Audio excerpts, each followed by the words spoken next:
I pulled into my parents' driveway in suburban Denver, my heart racing with excitement as I grabbed my carefully packed beach bag from the passenger seat. The sunscreen bottle felt warm in my hands, and I could practically taste the pineapple drinks waiting for me in Hawaii. After months of planning and saving every penny from my marketing coordinator salary, this family vacation felt like the perfect reward. I bounded up the familiar concrete steps expecting hugs and last-minute packing chaos. Instead, my mother, Sandra, opened the door with a stone-cold expression that made my stomach drop. "You were never actually on the guest list," she said flatly. "We figured you'd be fine alone." The words hit me like ice water in my veins. I stood there clutching my beach bag, staring at my mother's face for any sign that this was some twisted joke. Behind her, I could see my sister Carla's designer luggage stacked neatly by the staircase, and my brother-in-law, Derek, loading a cooler into their rental car. "What do you mean I'm not on the guest list?" I managed to whisper, my voice cracking despite my efforts to stay composed. "We've been planning this trip for months. I took vacation days. I bought new swimsuits." Sandra stepped back from the doorway, her arms crossed over her floral blouse. "Carla convinced us that the smaller villa would be more economical. 4 bedrooms instead of 5. We decided you wouldn't really fit in with our plans anyway." The casual cruelty in her tone made my knees weak. Through the open door, I could hear Carla's voice drifting from the kitchen, bright and cheerful, as she talked about snorkeling excursions and sunset dinners, the same excursions I had researched and recommended during our family planning calls. "But I helped organize this whole trip," I said, stepping closer to the threshold. "I found the resort. I researched the activities. I sent you all those links to restaurants." Derek appeared behind Sandra, his polo shirt already wrinkled from travel preparation. "Helen, come on, don't make this dramatic. We're trying to have a peaceful family vacation." "Peaceful," I repeated slowly, by lying to me for months. Carla emerged from the kitchen, her blonde hair pulled back in a perfect ponytail, designer sunglasses perched on her head. She looked past me toward my car as if I were an inconvenient delivery person. "We thought you'd understand," Carla said with that patronizing tone she'd perfected since her wedding 3 years ago. "You're always so busy with work anyway. And honestly, Helen, you can be a bit much sometimes. We wanted this vacation to be about relaxation and family bonding." "I am family," I said, my voice barely audible. "Of course you are," Sandra said quickly, but her eyes were already looking past me toward the street. "We just thought you'd be happier staying home. You know how you get around crowds and new places." The realization crashed over me like a wave. This wasn't a last-minute decision. They had been planning this exclusion for months, while I excitedly participated in group chats about dinner reservations and beach activities. Every family call where we discussed the itinerary, every time I shared my research about Hawaiian culture and hidden gems, they were already plotting to leave me behind. I watched Derek load another suitcase, this one clearly belonging to my father, based on the old American Airlines tags still attached to the handle. Dad emerged from the garage, checking his watch with the methodical precision he brought to everything. "Thomas," Sandra called to him. "Helen stopped by." Dad looked up, his reading glasses sliding down his nose. "Oh, hi, sweetheart. We're just heading out to catch our flight." The normalcy in his voice was the final blow. He genuinely seemed surprised to see me, as if my presence at their departure was unexpected rather than planned, as if I hadn't been part of every conversation about this trip for the past 4 months. "Dad," I started, but Carla cut me off. "We really need to get going. The airport traffic is going to be insane, and you know how Derek gets about being late." Derek nodded solemnly, as if punctuality for their excluding vacation was a matter of life and death. TSA lines are brutal this time of year. I stood there watching my family load their car with luggage I should have helped carry, watching them check their phones for flight updates I should have been receiving too. The beach bag in my hand felt heavier with each passing second. "Well," I said, finally backing down the steps, "have a wonderful time." Sandra's face softened slightly, perhaps recognizing the devastation in my voice. "Helen, don't be upset. We'll send you pictures." Pictures. They would send me pictures of the vacation I had helped plan but wasn't allowed to join. Pictures of the family bonding I wasn't worthy of participating in. I walked back to my car in a daze, their voices fading as they continued their departure preparations. Through my rearview mirror, I watched them gather on the driveway, probably relieved that the uncomfortable confrontation was over. As I drove away, I could see them in my side mirror, standing together as a complete unit, watching my car disappear around the corner. The drive back to my Phoenix apartment felt endless. Every mile gave me more time to process what had just happened, and with each passing exit sign, the reality became more surreal. I kept replaying Sandra's words, searching for some explanation that would make sense of the cruelty. By the time I reached my complex, the sun was setting behind the desert mountains, painting everything in shades of orange that should have felt beautiful, but instead seemed mocking. I dragged myself up 2 flights of stairs to my 1-bedroom apartment, the beach bag still clutched in my hand like evidence of a crime. I dropped onto my couch and stared at the Hawaii guidebook scattered across my coffee table. The yellow sticky notes marking restaurant recommendations felt like artifacts from another life. 3 months of research vacation day requests and excited planning, all for a trip I was apparently never invited to join.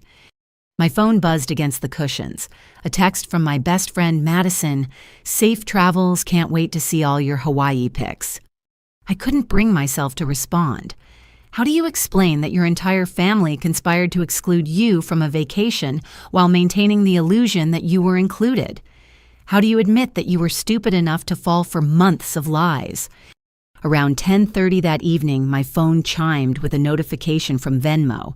My heart stopped when I saw Carla's name on the screen. Payment request from Carla Martinez, $4,800. The memo line read, "Your share of flights and villa, family trip expenses." I stared at the screen until the numbers blurred. They wanted me to pay $4,800 for a vacation they had deliberately excluded me from. My share of expenses for a trip where my presence was apparently so unwanted that they had lied to my face for months. I screenshot the request and set my phone aside, hands shaking with rage. The audacity was breathtaking. Not only had they planned this exclusion while pretending I was included, but they expected me to fund their betrayal. My laptop sat open on the kitchen counter, still displaying my work emails from earlier that day. I opened Facebook and searched for my family's profiles, my stomach churning as I found what I was looking for. Carla's most recent post, uploaded 2 hours ago, finally boarding. Can't wait for our family bonding time in paradise. Sometimes the best trips are the intimate ones. 43 likes already, including several from relatives and family friends who probably had no idea I had been deliberately excluded. The comments were full of heart emojis and have fun messages that felt like salt in fresh wounds.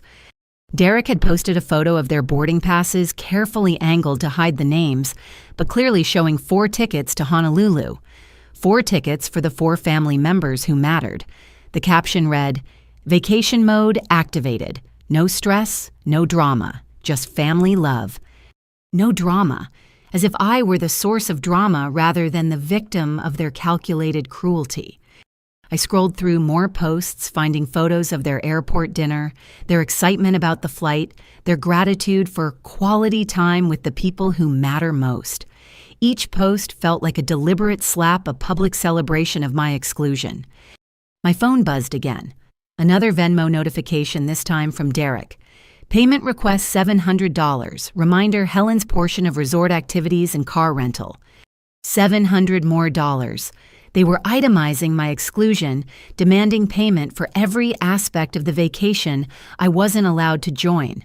The car rental, I wouldn't use; the activities I wouldn't participate in, the memories I wouldn't be allowed to make. I opened my laptop and started typing a response email to Carla, then deleted it. Started a text message, then deleted that too. Every word I wanted to say felt inadequate for the magnitude of their betrayal. Instead, I opened my banking app and stared at my savings account.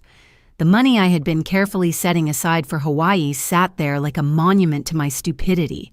$1,500 that should have been going toward my own flight and accommodations money I had saved by skipping dinners out and buying generic groceries. Around midnight, my phone rang. Carla's name appeared on the screen, probably calling from some airport lounge or hotel lobby. "Helen," she said when I answered, her voice artificially bright. "Did you see my Venmo request?" "I saw it." "Great. So you can just send that payment whenever. I know it seems like a lot, but we had to upgrade to a nicer villa when we found out the original one had some issues." The lie came so easily to her that I almost admired the skill. Issues. Yeah, plumbing problems or something. Anyway, the new place is amazing. You would have loved it. Would have loved it. Past tense, as if my exclusion were some unfortunate accident rather than their deliberate choice. "Carla," I said slowly, "why exactly do you think I should pay for a vacation I'm not on?" Silence stretched between us, broken only by the sound of airport announcements in the background. "Well, you were part of the planning," she said finally, "and family trips are a shared expense. You know how Dad feels about everyone contributing equally. Equal contribution for unequal treatment. The mathematics of their logic made my head spin." "I see," I said. "And when exactly were you planning to tell me I wasn't actually invited?" "Helen, don't be dramatic. We told you today." "You told me today that you had been planning this exclusion for months while lying to my face about including me." "We weren't lying. Plans change.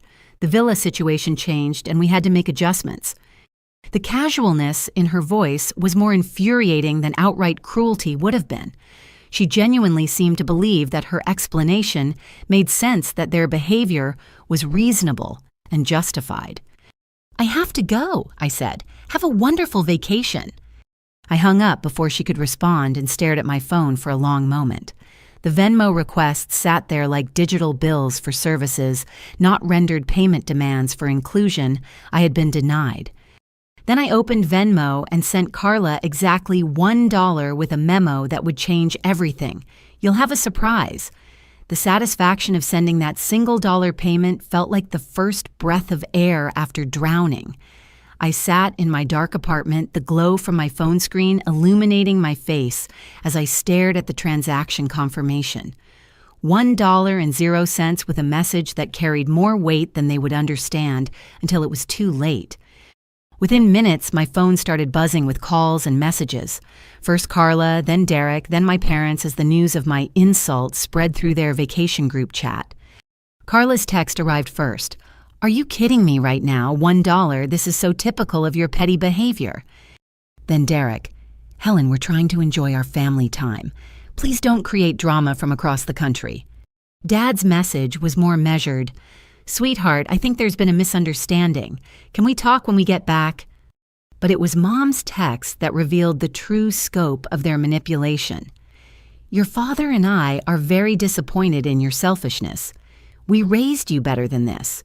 Your cousin Jessica called asking why you weren't coming, and we had to explain that you chose to stay home rather than contribute to family expenses."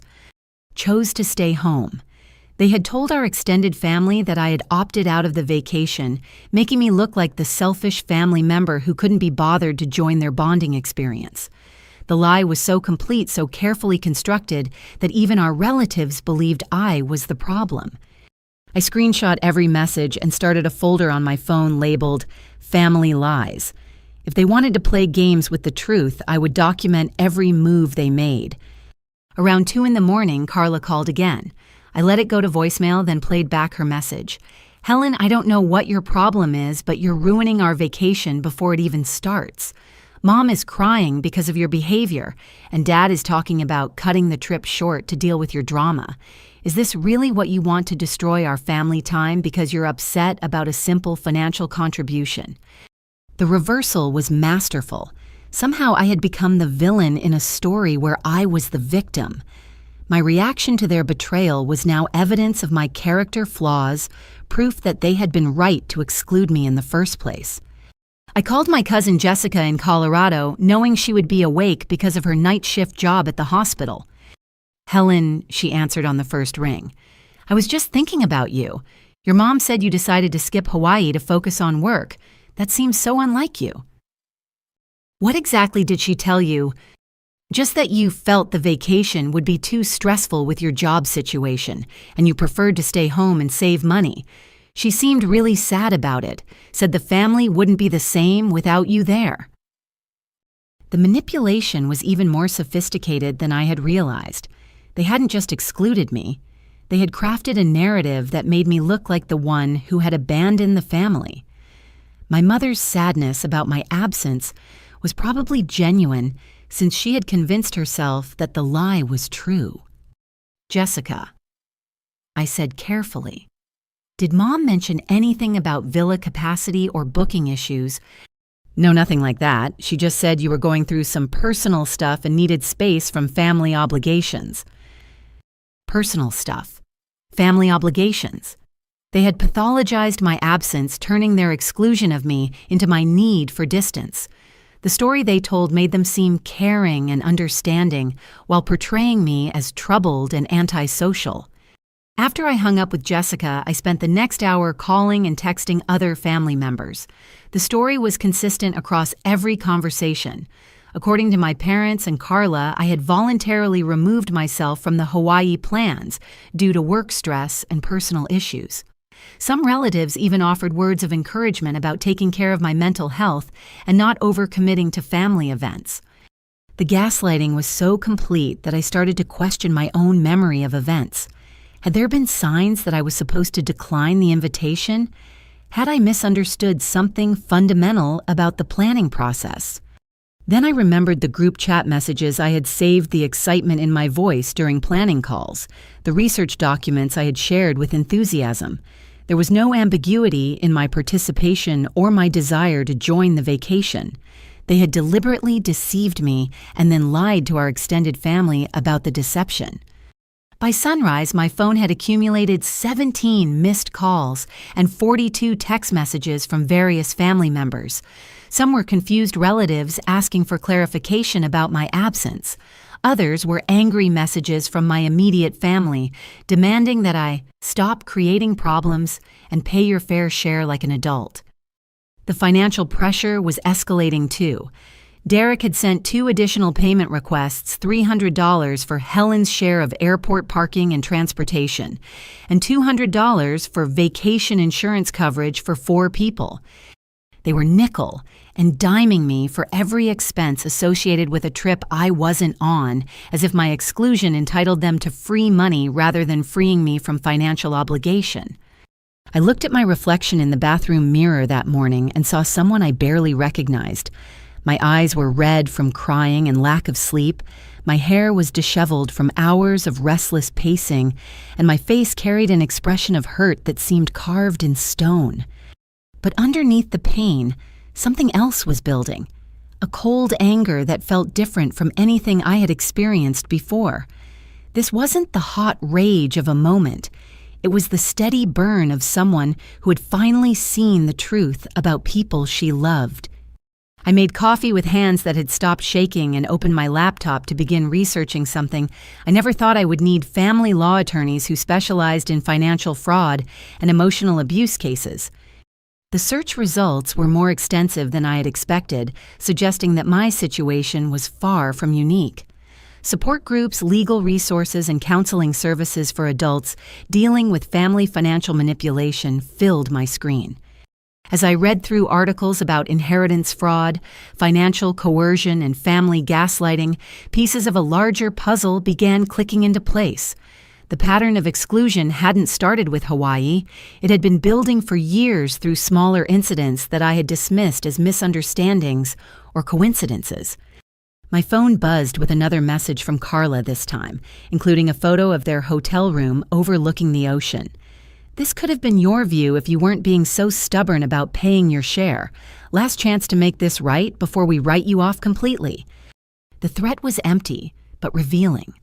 They needed my money more than they were willing to admit, which meant they were more vulnerable than they wanted me to know. I finished my coffee and made a decision that would change everything. The coffee had grown cold in my hands as I sat surrounded by printed emails, bank statements, and family photos that told a story I had been too naive to see. What I had initially dismissed as isolated incidents of thoughtlessness now formed a clear pattern of systematic exclusion and financial manipulation that stretched back years. I started with my grandmother's funeral 18 months ago. At the time, I had been hurt that Carla and my parents had made all the arrangements without consulting me, claiming they wanted to spare me the stress of planning during grief. They had chosen an expensive funeral home, upgraded the service package, and selected costly flowers and catering, then divided the bill 4 ways, including my portion. When I questioned some of the expenses, Carla had accused me of being selfish during our time of mourning and suggested that I didn't value grandmother's memory enough to give her a proper send-off. Shamed into compliance, I had paid my quarter of the bill without further protest. Now I could see the manipulation clearly. They had deliberately excluded me from decisions while ensuring I remained financially responsible for their choices. The pattern was identical to Hawaii exclude Helen from planning, make expensive decisions without her input, then demand payment while portraying any resistance as character flaws on my part. My laptop chimed with an email notification interrupting my investigation. The message was from a sender I didn't recognize, Jake Morrison, with the subject line, "Confusion about your family's Hawaii arrangements." I opened the email with growing confusion. "Hi, Helen. I hope this message finds you well. I'm the Uber driver who picked up your family from their house yesterday for their airport trip. During the ride, there was some discussion about you that left me feeling uncomfortable, and I think you should know what was said. Your sister Carla spent most of the drive complaining about how you always make family events difficult and expensive. She said you have a history of being unreliable and selfish, and that excluding you from the Hawaii trip was necessary for everyone else's peace of mind. Your mother agreed and added that you've been having emotional problems lately that make you inappropriate for family gatherings. Your father mentioned that you've been financially irresponsible and can't be trusted to contribute fairly to family expenses." I felt terrible listening to this conversation, especially since they continued talking about you for the entire 30-minute drive to the airport. They seemed to enjoy criticizing you, which struck me as mean-spirited regardless of any family issues. I got your email address from the pickup address information. I hope that's okay, because I felt you deserved to know how they were talking about you behind your back. I have 3 sisters myself, and I would want to know if my family was bad-mouthing me to strangers. I hope this information is helpful rather than hurtful. They seem to expect you to pay for their vacation expenses despite not being included, which doesn't seem fair to an outsider. Best wishes, Jake Morrison. The email hit me like a physical blow. Not only had they excluded me and demanded payment, but they had spent their drive to the airport systematically destroying my reputation to a stranger. Every lie they told Jake was probably being repeated to other people in their lives, building a narrative where I was the problem family member who deserved exclusion and criticism. I forwarded Jake's email to my evidence folder and continued digging through my records. The pattern became more disturbing with each discovery. Last Christmas, they had planned a family ski trip to Aspen without mentioning it to me until 2 days before departure. When I expressed hurt at being left out, Carla had claimed they assumed I wouldn't be interested because I had mentioned being busy with work during a phone call weeks earlier. They had demanded I pay for my share of the lodge rental, despite not using the space, arguing that my last-minute decision not to participate shouldn't penalize the rest of the family financially. The previous summer, they had organized a family reunion at my uncle's lake house in Michigan. I had learned about the gathering through a Facebook post from my cousin 2 days after it had concluded. When I asked why I hadn't been invited, Mom had claimed they forgot to add me to the planning group chat and suggested I was being overly sensitive about a simple oversight. Later, I received a request to pay for my share of the catered barbecue and boat rental because I was technically part of the guest count, even though you couldn't make it. Each incident followed the same script: exclude Helen from planning, make expensive decisions, demand financial contribution, gaslight any resistance by portraying Helen as difficult, unreliable, or selfish. My phone rang, interrupting my investigation. Jessica's name appeared on the screen. "Helen, I've been thinking about our conversation last night and something doesn't add up." she said without preamble. I called Aunt Linda to chat about the Hawaii thing, and she mentioned that your mom told her a completely different story about why you're not there. My stomach dropped. What did she tell Linda? That you had gotten into a big fight with Carla about wedding planning expenses and stormed out of family activities. She said you've been holding a grudge and refusing to participate in family events for months. Another lie, another version of events designed to make me look like the aggressor. They weren't just excluding me. They were actively destroying my relationships with extended family by spreading different stories about my supposed bad behavior. Jessica, I haven't spoken to Carla about wedding planning in over a year. Her anniversary was last month and I sent a gift and card. I know, Jessica said quietly. That's why I'm calling. Something is really wrong here, Helen. The stories don't match and none of them sound like the person I know you to be. After hanging up with Jessica, I called Linda directly. Her version of events was even more damaging than Jessica had indicated. Helen, sweetheart, your mother is very worried about you, Linda said in the tone people use for discussing mental illness. She said you've been having some kind of breakdown and lashing out at family members. She mentioned that you've been making unreasonable financial demands and threatening legal action over imaginary grievances. Threatening legal action. They were already building a defense against the possibility that I might fight back, portraying any potential legal response as evidence of my instability, rather than a reasonable reaction to their abuse. Linda, has anyone in the family actually spoken to me in the past 6 months? Silence stretched across the line. Well, no, but your mother said you weren't taking calls or responding to messages. I've answered every call and responded to every message from family members. The only people I haven't been hearing from are the ones who are apparently spreading these stories about me. Oh, Linda said softly. Oh dear. I spent the next several hours making similar calls to aunts, uncles, and cousins. The web of lies was extensive and carefully crafted. Different relatives had been told different stories, but all the narratives painted me as unstable, selfish, or aggressive. Some had been told I was having financial difficulties and asking family for loans. Others heard that I was jealous of Carla's marriage and causing problems at family gatherings. The most sophisticated lie had been told to my Uncle Robert, who worked in mental health counseling. Mom had apparently called him seeking professional advice about how to handle a family member who was having paranoid episodes and making accusations about being excluded from family activities. Robert had offered to speak with me professionally, which Mom had declined, saying I wasn't ready to accept help. The manipulation was so thorough that my own family believed I was mentally ill rather than the victim of systematic abuse. They had created an entire alternative reality where my valid concerns were symptoms of psychological problems, and my hurt feelings were evidence of character defects. As evening approached, I sat surrounded by evidence of a conspiracy I never could have imagined. Phone records showing no missed calls from family members who claimed I wasn't responding. Email threads revealing my enthusiastic participation in Hawaii planning up until the day of departure. Bank statements documenting payment demands for events I had been excluded from. My phone buzzed with another message from Hawaii. This time, it was Dad. Helen, your behavior is affecting your mother's health.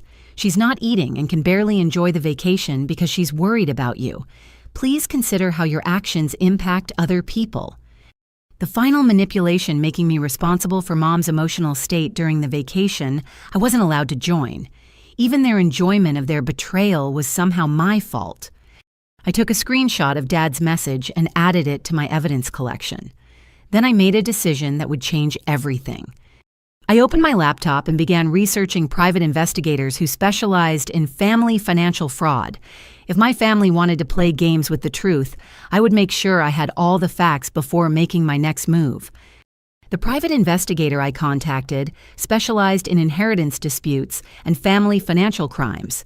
During our phone consultation, she assured me that documentation of systematic exclusion, combined with financial demands, could constitute grounds for both civil and criminal action.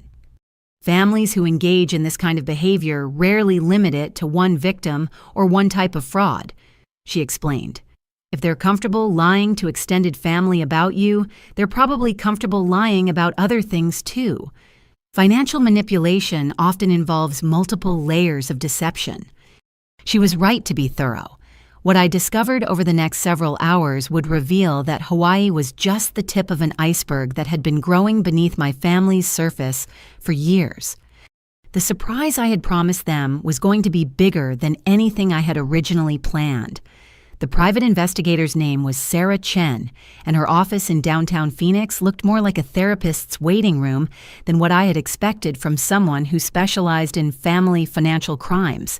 Soft lighting, comfortable chairs, and strategically placed tissue boxes suggested she dealt with a lot of emotional devastation in her line of work. Family financial abuse is more common than people realize, Sarah explained as she reviewed the documentation I had brought. The emotional component often overshadows the financial crimes, making victims reluctant to pursue legal action. She spread my evidence across her desk like pieces of a puzzle: screenshots of payment, demands email threads showing my exclusion from planning witness testimony from Jake the Uber driver, and documentation of the lies told to extended family members. What I'm seeing here suggests a pattern of systematic exclusion combined with financial exploitation. She continued making notes in a leather portfolio. But there's usually more to these cases than what appears on the surface. What do you mean? Families who are comfortable with this level of manipulation rarely limit themselves to vacation expenses. They often have their hands in larger financial pots that belong to other family members. My stomach clenched as I thought about grandmother's estate. Where would you suggest we start looking? Public records, estate documents, property transfers, business filings. If your family has been manipulating shared finances, there will be a paper trail. Sarah's assistant brought us coffee while she explained the investigation process. Within 72 hours, she would have a preliminary report on any financial irregularities involving my immediate family members. The cost was steep, but I had the Hawaii money sitting in my account with nowhere else to spend it. One more thing, Sarah said as I prepared to leave. Don't change your behavior patterns yet. If they suspect you're investigating, they might take steps to hide evidence or destroy documents. I drove home feeling like a character in someone else's story. 3 days ago, my biggest concern had been remembering to pack enough sunscreen. Now I was hiring investigators to uncover financial crimes committed by my own family. My phone buzzed constantly with updates from Hawaii. Carla had apparently decided to wage a social media campaign designed to make me look petty and unreasonable. Her latest Instagram story showed the family enjoying a sunset dinner with the caption, "When someone's negativity tries to ruin your joy, but you choose gratitude instead." The passive-aggressive messaging was so transparent, it would have been funny if it weren't so cruel. She was positioning herself as the victim of my negativity while enjoying the vacation I had been excluded from and billed for. Derek had posted a photo of their hotel room service breakfast with the caption, "Family time hits different when everyone present actually wants to be there." Everyone present, as if my absence were voluntary rather than imposed. But it was Mom's Facebook post that revealed the true depth of their manipulation, praying for family members who are struggling with anger and resentment. Sometimes the greatest gift we can give someone is space to work through their personal issues. Missing my daughter Helen, but respecting her need for distance during this difficult time in her life. The post had generated dozens of sympathetic comments from family, friends, and relatives. People were offering prayers for my healing and praising Mom's wisdom and patience in dealing with my apparent psychological breakdown. I screenshot the post and forwarded it to Sarah along with a text message, "The gaslighting campaign has gone public." Her response came back immediately, "This is helpful evidence. Save everything they post." Around midnight, my phone rang with a number I didn't recognize. When I answered, a woman's voice asked, "Is this Helen Parker?" "Yes, who's calling?" "My name is Diana Wells. I'm a paralegal with Morrison and Associates. We handle estate planning and inheritance disputes. I'm calling because your name has come up in some research we've been conducting." My blood turned to ice. "Research about what?" "Your grandmother's estate." There appear to be some discrepancies in the distribution documentation, and we wanted to verify some information with you. What kind of discrepancies? According to the original will, you were designated to receive a specific bequest of $15,000, plus a one-third interest in a rental property in Scottsdale. However, the final distribution documents show that you declined both inheritances in favor of having the assets transferred to your sister Carla. The room started spinning around me. I never declined anything. I was never even told about a property. That's what we were afraid of, Diana said quietly. Can you come in tomorrow morning? We need to discuss some documents that appear to have your signature but may not be legitimate. After Diana hung up, I sat in my dark apartment staring at the wall until sunrise. $15,000 in property ownership. Assets that should have been mine apparently signed away without my knowledge or consent. When Sarah called the next morning, her voice carried a tension that made my stomach clench. Helen, we need to meet immediately. What I've found is bigger than vacation expenses. Her office felt different when I returned, more like a war room than a therapy space. Documents covered every available surface, and Sarah's assistant was manning 2 laptops simultaneously. Your family has been very busy, Sarah said without preamble. The rental property your grandmother left you is currently generating about $1,800 per month in rental income. That's $21,600 per year that has been going to your sister instead of being split 3 ways among the grandchildren. She handed me a folder thick with photocopied documents. The property deed shows your name was removed and replaced with Carla's name approximately 18 months ago, right around the time of your grandmother's funeral, when I was too grief-stricken to pay attention to paperwork. Exactly. They used your emotional state to manipulate you into signing documents you probably didn't fully understand. The next document she showed me made my hands shake. It was a notarized form bearing my signature stating that I voluntarily relinquished all claims to grandmother's rental property and additional cash bequest in favor of consolidating the estate assets with my sister. I never signed this, I whispered, staring at handwriting that looked like mine but felt foreign. The notary stamp is from Derek's insurance office, Sarah's assistant added. He notarized the document himself, which creates some interesting legal questions about conflict of interest and potential fraud. Derek notarized a document that transferred my inheritance to his wife. It gets worse, Sarah continued. The property has been used as collateral for 2 separate loans totaling $47,000. If those loans default, the property could be seized, which would eliminate any remaining asset value. My inheritance hadn't just been stolen, it had been leveraged for additional debt that put the original asset at risk. What about the cash bequest? That money was used as the down payment for Carla and Derek's house. According to the mortgage documents, they purchased their home with a down payment of exactly $15,000, which matches the amount of your inheritance. I was staring at evidence that my family had systematically robbed me of my grandmother's gifts and used that money to finance their own lifestyle improvements. The rental property that should have been providing me with passive income was instead paying for their mortgage, and the cash that could have changed my financial situation had become equity in their home. Can we prove the signatures were forged? We're working on that. I've contacted a handwriting expert who specializes in inheritance fraud cases. But even if the signatures are legitimate, the circumstances surrounding the signing suggest coercion and misrepresentation. Sarah pulled out another document that made my vision blur with rage.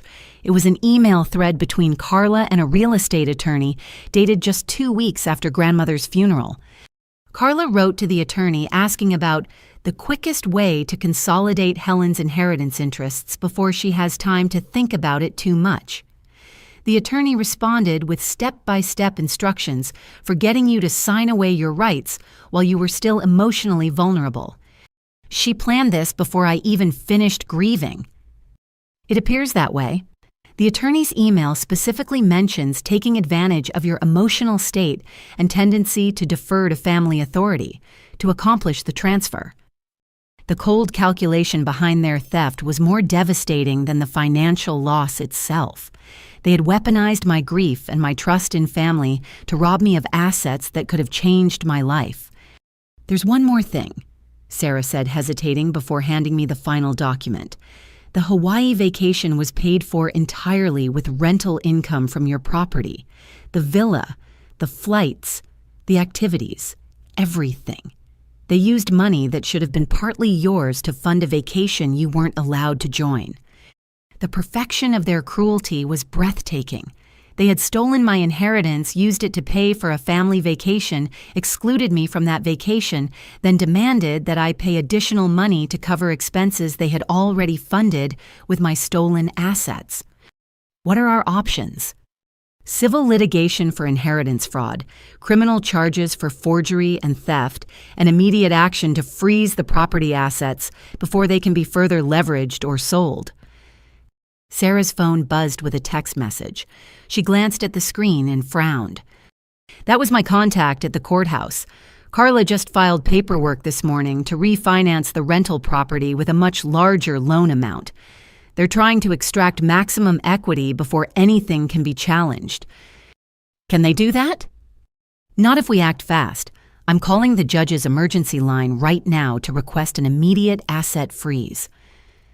As Sarah made her calls, I sat surrounded by evidence of betrayal so complete it felt like discovering that gravity worked backward. Every assumption I had made about my family's basic decency had been systematically dismantled by documents bearing official seals and legal stamps.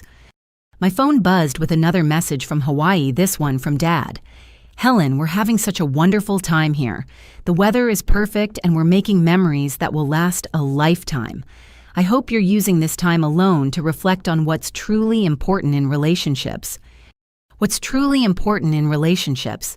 Like honesty, trust, and not stealing someone's inheritance to pay for vacations they're excluded from. I screenshot Dad's message and added it to my evidence file. Every word they sent me now felt like additional proof of their calculated cruelty. "Good news," Sarah announced as she hung up her phone. "Judge Martinez has issued a temporary restraining order freezing all assets related to your grandmother's estate, pending a full investigation. Carla's refinancing attempt has been blocked. What happens now? Now we gather more evidence, file formal charges, and prepare for your family to discover that their victim isn't as helpless as they assumed." The surprise I had promised them was about to become much bigger than a $1 payment. They had spent years stealing from me while making me believe I was the problem in the relationship. It was time for them to learn what real consequences looked like. The emergency court hearing was scheduled for the following Monday, which gave me exactly 4 days to prepare for legal warfare against my own family while they lounged on beaches funded by my stolen inheritance. The irony would have been amusing if it weren't so personally devastating. Sarah recommended that I maintain normal communication patterns to avoid alerting them to our investigation. "Let them enjoy their vacation," she advised. "Overconfident criminals make more mistakes."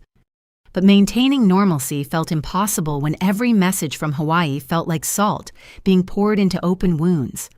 Carla's latest Instagram story showed her getting a spa treatment with the caption, "Self-Care Sunday because some people's drama can't touch your peace." My drama. She was literally being pampered with money stolen from my inheritance while characterizing my reaction to their theft as drama. Derek had posted a video of them parasailing with the soundtrack, "Living My Best Life." The comments were full of family friends praising their well-deserved vacation and asking when I would be joining them. Cousin Jessica had apparently seen the posts and commented, "Where's Helen? I thought this was supposed to be a family trip." Carla's response was swift and calculated. Helen chose to focus on her career instead. We're respecting her decision to prioritize work over family time. Another lie crafted to make me look like the workaholic who valued money over relationships. The narrative was so consistent across their posts that they had clearly coordinated their messaging strategy. Mom's Facebook updates were particularly sophisticated in their manipulation. Her latest post included a photo of the family at dinner with the caption, "Grateful for children who understand that family love means supporting each other's choices, even when those choices involve sacrifice and distance." Supporting each other's choices, as if my exclusion were a choice I had made rather than a betrayal they had orchestrated. The comments on Mom's post revealed how successfully they had manipulated our extended family's perception of the situation. Aunt Linda wrote, "Sandra, you're such a wise mother to give Helen space to work through her issues." Uncle Robert added, "Sometimes the most loving thing we can do is step back and let someone find their own path." They had turned my victimization into my choice, my exclusion into my preference, my hurt into my character flaw. The gaslighting was so complete that even sympathetic relatives were congratulating my family for respecting boundaries I had never established. But their social media campaign also provided valuable evidence for our case. Every post about their vacation being funded by the rental property income created documentation of their use of stolen assets. Sarah's team was systematically screenshotting and cataloging each update. "They're building our case for us," Sarah observed during one of our daily check-ins. "Criminals who flaunt their crimes on social media make prosecutors very happy." Meanwhile, my own investigation was revealing additional layers of their deception. I spent Tuesday evening going through old financial documents and found 3 separate occasions when I had been charged for family expenses related to events I hadn't attended.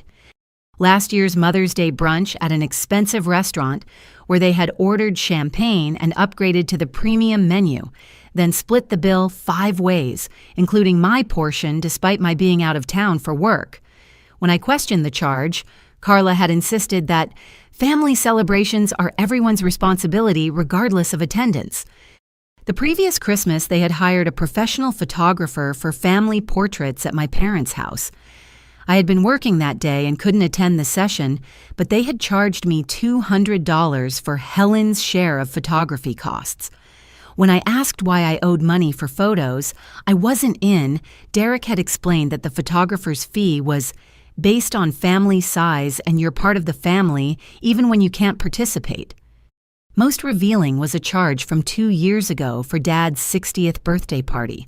They had rented a private dining room at his favorite steakhouse and invited 20 people for a celebration I hadn't been told about until the day before.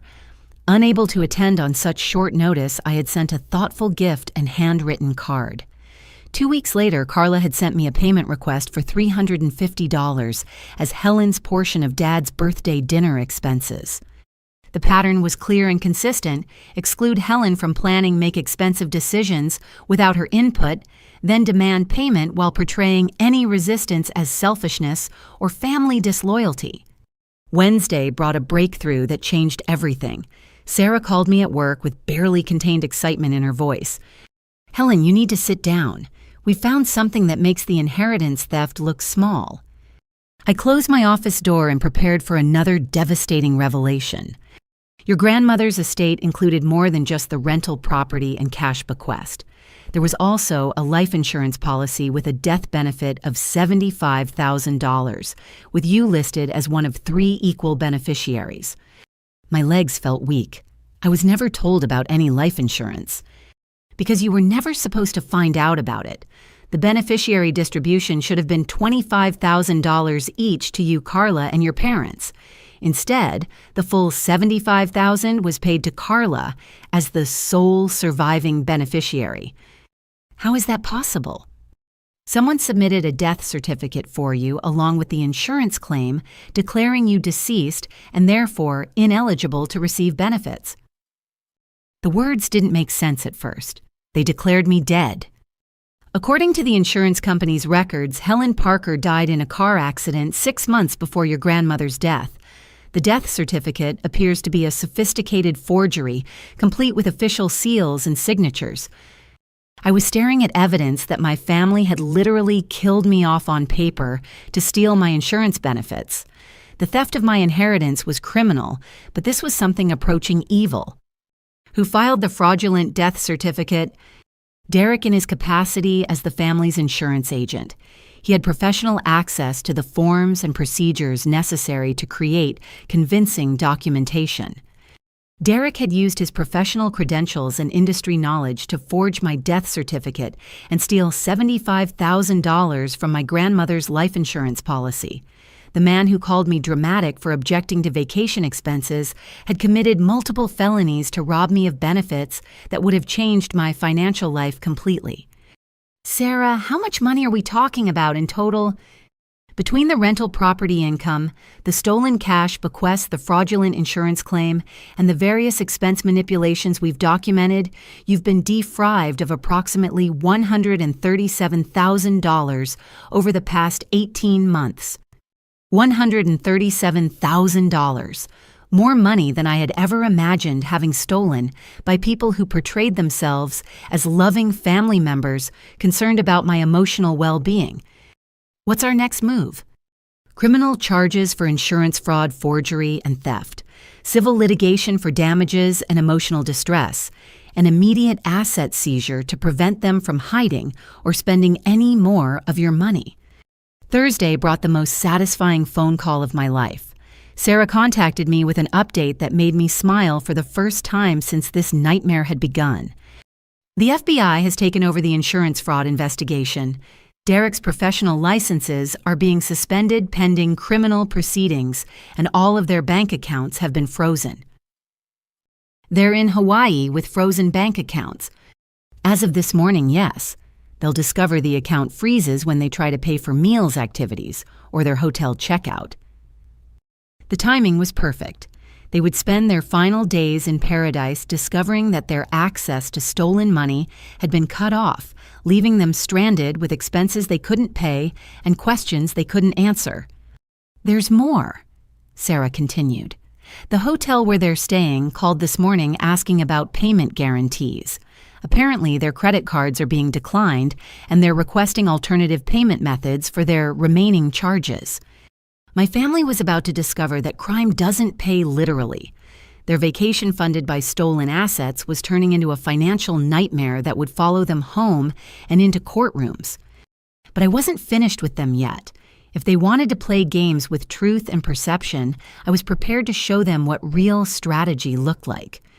I opened my laptop and began booking travel arrangements that would turn their paradise into a confrontation they would never forget.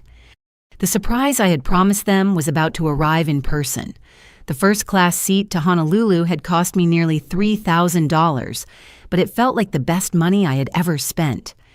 As the plane descended toward the Hawaiian Islands, I reviewed the legal documents Sarah had prepared for our confrontation.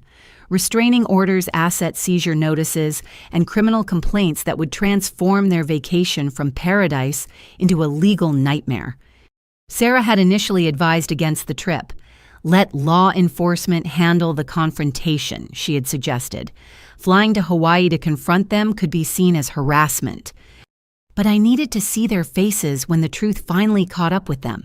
After months of lies, manipulation, and theft, they deserved to experience the shock of discovery in the paradise they had purchased with my stolen inheritance. The resort where they were staying was a luxury property on Maui's western shore, the kind of place that charged $500 per night for ocean view rooms. I had booked myself into the presidential suite using money from my secret savings account, the one I had been building since discovering their pattern of financial manipulation. The irony was perfect. While they struggled with frozen accounts and declined credit cards, I would be staying in the most expensive accommodation the resort offered. My taxi driver was Chatty, a local man named David, who seemed genuinely interested in my story when I mentioned that I was surprising family members who thought I couldn't afford to visit Hawaii. Family can be complicated, he observed as we wound through tropical landscapes that looked like postcards. Sometimes the people who are supposed to love you the most are the ones who hurt you the deepest. His words carried the wisdom of someone who had probably seen plenty of family drama during his years driving tourists around paradise. The resort was even more spectacular than the photos had suggested. Manicured gardens, infinity pools, and private beaches that stretched toward horizons painted in shades of turquoise. This was the vacation I had helped plan but been excluded from the paradise they had purchased with money stolen from my inheritance.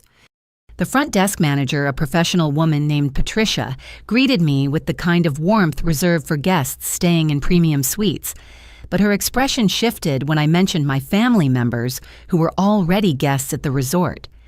"The Parker family," she said, carefully checking her computer screen. "Yes, they're staying in one of our standard rooms. There have been some payment issues with their account." "What kind of payment issues?" Patricia glanced around to ensure our conversation remained private. "Their credit cards have been declining since this morning. They've been asking about alternative payment arrangements and seem quite stressed about the situation." Perfect. Their financial crimes were catching up with them in real time, creating exactly the kind of pressure I needed for maximum impact. "They also filed some complaints yesterday about a potential harassment situation," Patricia continued. "They claimed that a family member with mental health issues might attempt to contact them inappropriately during their vacation. The lies had followed them to Hawaii. Even here in paradise, they were preemptively portraying me as unstable and threatening to justify whatever reaction they might have to my presence." "I see," I said calmly. "Did they provide any specific information about this allegedly unstable family member?" "They described someone who has been making unreasonable financial demands and exhibiting erratic behavior. They requested that hotel security be alerted if anyone matching the description attempted to contact them." Patricia's professional demeanor couldn't quite hide her discomfort with the situation. Apparently, my family's paranoid lies had created awkwardness with the resort staff. "That's interesting," I said, handing her my identification and reservation confirmation. "I'm Helen Parker, the allegedly unstable family member they've been warning you about. As you can see, I'm a legitimate guest who has paid for the presidential suite, and I have no criminal record or history of harassment." Patricia's eyes widened as she processed this information. "Oh my goodness, I'm so sorry. We had no way of knowing that their complaints were not accurate." "No apology necessary.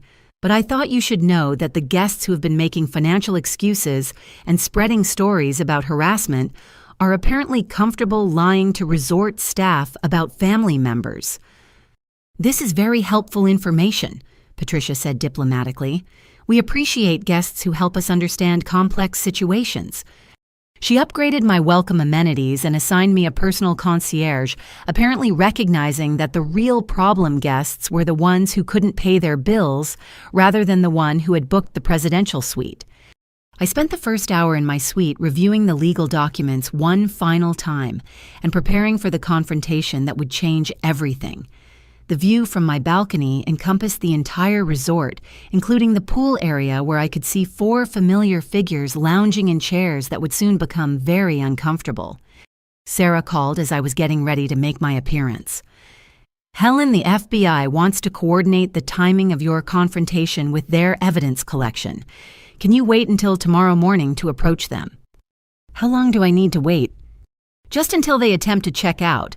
Federal agents will be there to arrest Derek when he tries to dispute the credit card declines with resort management." The timing was perfect. They would spend their final night in paradise knowing that their financial crimes had been discovered, then face arrest in front of other resort guests and staff members. "What about Carla and my parents?" "They'll be arrested as accessories after Derek's initial charges are filed. The evidence of their participation in the inheritance fraud is overwhelming." I spent the evening preparing for the confrontation, ordering room service from the resort's premium restaurant and watching the sunset from my private balcony. Somewhere below me, my family was probably struggling to pay for dinner while making excuses about credit card problems. The irony was exquisite. I was dining on lobster and champagne in the presidential suite while they scraped together cash to cover basic expenses at the resort they had purchased with my stolen money. Around 9 o'clock, I received a text message from Carla. "Helen, we don't know what kind of legal nonsense you've been playing with, but our accounts are frozen and we're stuck in Hawaii until we can resolve this ridiculous situation. Your vindictive behavior is ruining our family vacation." Vindictive behavior. She was characterizing the recovery of my stolen assets as vindictiveness rather than justice. I sent back a simple response. I'm sure everything will work out exactly as it should. Her reply came immediately. What is that supposed to mean? Instead of answering, I turned off my phone and prepared for the performance of a lifetime. Tomorrow morning, they would discover that their victim had become their prosecutor and their paradise had become their courtroom. The surprise I had promised them was about to exceed their worst nightmares. The resort pool area was exactly as beautiful as I had imagined during months of planning this vacation, with crystal blue water, reflecting palm trees and tropical flowers that seemed too perfect to be real. The morning sun painted everything in golden light that should have felt peaceful, but instead felt like stage lighting for the drama about to unfold. I had chosen my outfit carefully, a flowing white sundress that photographed well in designer sunglasses that would hide my emotions during the confrontation. If this moment was going to be documented, I wanted to look composed and confident rather than vengeful or unhinged. My family's location was easy to identify. They were huddled around a table near the shallow end, their voices carrying across the water as they engaged in what appeared to be an intense financial discussion. Even from a distance, their body language suggested stress and frustration that contrasted sharply with the relaxed atmosphere of other guests. I ordered a tropical drink from the poolside bar and asked the bartender to add extra garnish. Make it look Instagram-worthy, I requested. I want to celebrate something special. As I approached their table, drink in hand and smile on my face, I could hear fragments of their conversation that confirmed everything Sarah had predicted. The bank says it's a federal investigation, Derek was saying in a voice tight with panic. They won't give me any details, but all our accounts are frozen pending some kind of review. This has to be connected to Helen's legal threats, Carla replied. She's probably filed some frivolous lawsuit trying to get attention and money. Dad was studying a hotel bill with the focused intensity of someone trying to solve an impossible math problem. We need to find a way to pay for checkout tomorrow. The hotel is demanding a different credit card or cash payment. Maybe we can call Uncle Robert for a loan, Mom suggested. He has money set aside for emergencies. Uncle Robert, who thought I was having paranoid episodes about being excluded from family activities. The irony was perfect. I took a deep breath and walked directly to their table, my sandals clicking against the pool deck with each confident step. Good morning, family, I said brightly, setting my drink down on their table with a gentle clink that made all four of them look up simultaneously. Derek's reaction was immediate and dramatic. He had been mid-sip of what appeared to be coffee, and the shock of seeing me caused him to inhale rather than swallow. The choking sound that resulted was loud enough to attract attention from nearby guests, followed by violent coughing that turned his face red. Carla's response was even more spectacular. She let out a scream that started low and built to a volume that could probably be heard 3 floors up in the hotel rooms. Other guests turned to stare, some reaching for their phones to record what appeared to be a medical emergency. "What are you doing here?" she shrieked, her voice cracking on the higher notes. "How did you find us? Are you stalking us?" Mom immediately started making hushing gestures, apparently aware that Carla's volume was creating a scene that would be difficult to explain to other guests. "Helen, sweetheart, what a surprise to see you here." "Is it?" I asked, maintaining my bright tone while settling into an empty chair at their table. Because I distinctly remember being told this was a family vacation. I'm family, so here I am. Dad was staring at me with the expression of someone trying to solve a puzzle with missing pieces. "How did you afford to come to Hawaii? I thought you were having financial difficulties." "Financial difficulties," I repeated thoughtfully. "That's interesting, Dad. What gave you the impression I was struggling with money?" The silence that followed was broken by the sound of resort security approaching our table. 2 uniformed officers had apparently been summoned by the commotion of Carla's screaming. "Is everything all right here?" The older officer asked, his attention focused on Carla, who was still breathing heavily from her dramatic reaction. "These guests have been making complaints about harassment," the younger officer added, consulting a small notebook. "Ma'am, are you the family member they've been concerned about?" I handed him my room key and identification. I'm Helen Parker, staying in the presidential suite. These are my family members who appear to be surprised by my presence at a resort where I'm a legitimate paying guest. The officers exchange glances as they process this information. Clearly, my family's previous complaints about a potentially dangerous relative didn't align with the composed woman in designer clothing who was staying in the resort's most expensive accommodation. Actually, the older officer said, consulting his own notes, "We've been asked to monitor this family for payment disputes with the hotel. Their credit cards have been declining, and management is concerned about their ability to settle their account." The humiliation was perfect. Instead of rescuing my family from harassment by a mentally unstable relative, security was revealing their financial problems to other guests and questioning their ability to pay for their vacation. "Payment disputes," I said thoughtfully, loud enough for nearby guests to overhear. "That sounds stressful. I hope it doesn't interfere with your enjoyment of this beautiful resort." Derek found his voice, though it was still hoarse from his choking episode. "Helen, whatever legal problems you've created for us, we can resolve this like adults when we get home." "Legal problems I've created," I repeated slowly. "Derek, that's a fascinating perspective. What legal problems do you think I've created?" Carla was frantically texting someone, probably trying to contact a lawyer or bank representative who could explain their frozen accounts. "You've obviously filed some kind of fraudulent complaint to freeze our assets. This is financial harassment." "Financial harassment?" I mused, taking a sip of my tropical drink. "Help me understand that term, Carla. Is that when someone demands payment for vacations they're excluded from, or when someone steals inheritance money to fund family trips?" The color drained from Dad's face. "Helen, what are you talking about?" "I'm talking about grandmother's rental property that I was supposed to inherit a third of, but somehow ended up entirely in Carla's name. I'm talking about the $15,000 cash bequest that became the down payment for Derek and Carla's house.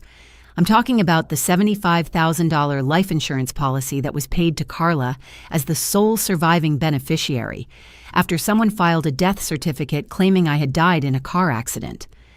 My voice remained calm and pleasant, but the words landed like explosions at their table. Other guests were now openly listening to our conversation, their own discussions forgotten in favor of what sounded like a real-life crime drama unfolding over morning cocktails. Mom's hands started shaking. "That's impossible. You signed the paperwork voluntarily. You said you didn't want the responsibility of property management." "Show me the paperwork, Mom. Show me my signature on documents I supposedly signed voluntarily." The security officers were now taking notes, apparently recognizing that this conversation involved potential criminal activity rather than simple family dysfunction. "Ma'am," the older officer said to me, "do you have documentation of these financial claims?"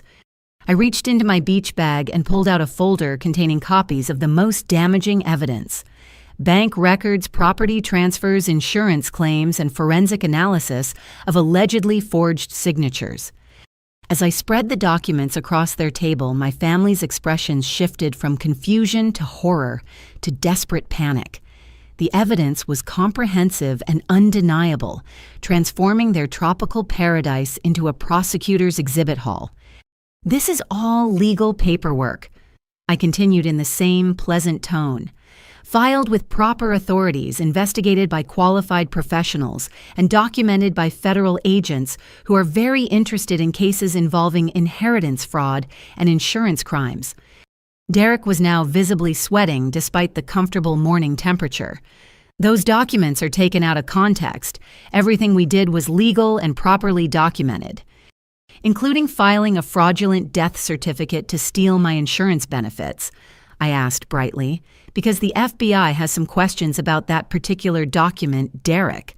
Something about using your professional credentials to forge official death records. The mention of federal agents caused a ripple of excitement among the eavesdropping guests. Several people were now openly recording our conversation with their phones, apparently recognizing that they were witnessing something more dramatic than typical vacation entertainment. Carla was crying now, her carefully applied makeup running in dark streaks down her cheeks. "Helen, please. We can work this out. Family doesn't destroy family over money. You're absolutely right, I agreed. Family doesn't steal inheritance money to fund vacations that exclude other family members. Family doesn't forge death certificates to claim insurance benefits. Family doesn't spread lies about mental health issues to justify financial crimes. The resort manager approached our table Patricia from the front desk, walking beside him with an expression of professional concern. Mr. and Mrs. Martinez, the manager said formally, we need to discuss the outstanding balance on your account. Your payment methods are being declined, and we require immediate resolution before your checkout tomorrow. We're working on it, Derek said desperately. There's been a misunderstanding with our bank. A federal investigation isn't a misunderstanding, I said helpfully. It's usually the result of criminal activity being discovered by law enforcement agencies. The manager's eyebrows rose.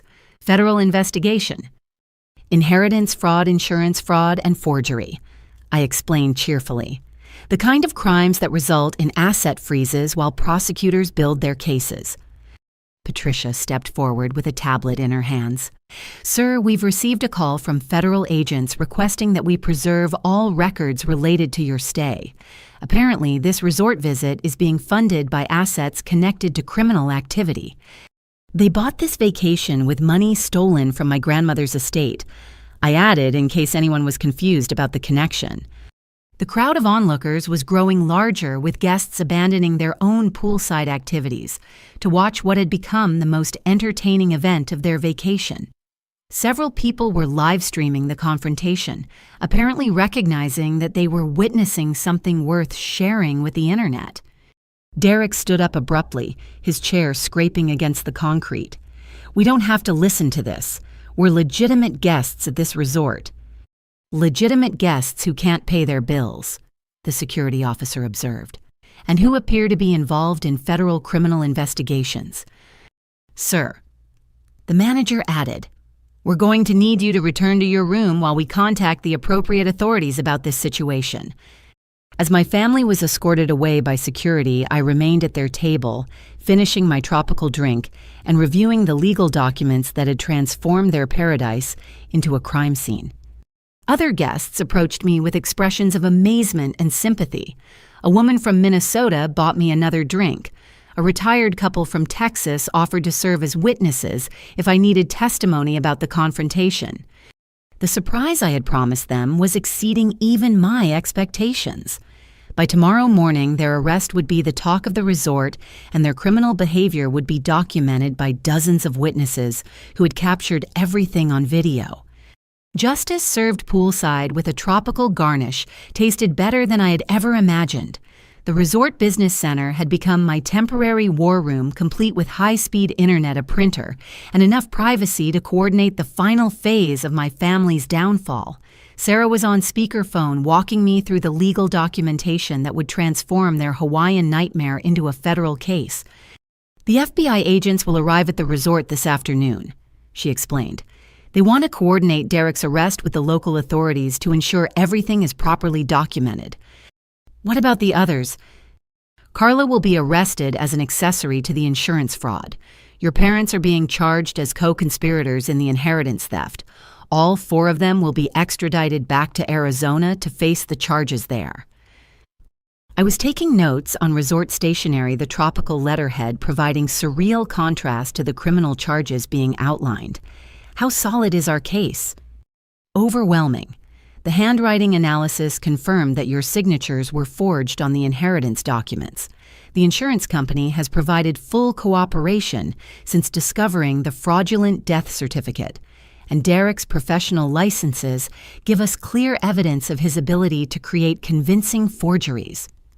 Through the business center windows, I could see hotel security maintaining a discreet presence near the pool area, where other guests were still discussing the morning's confrontation.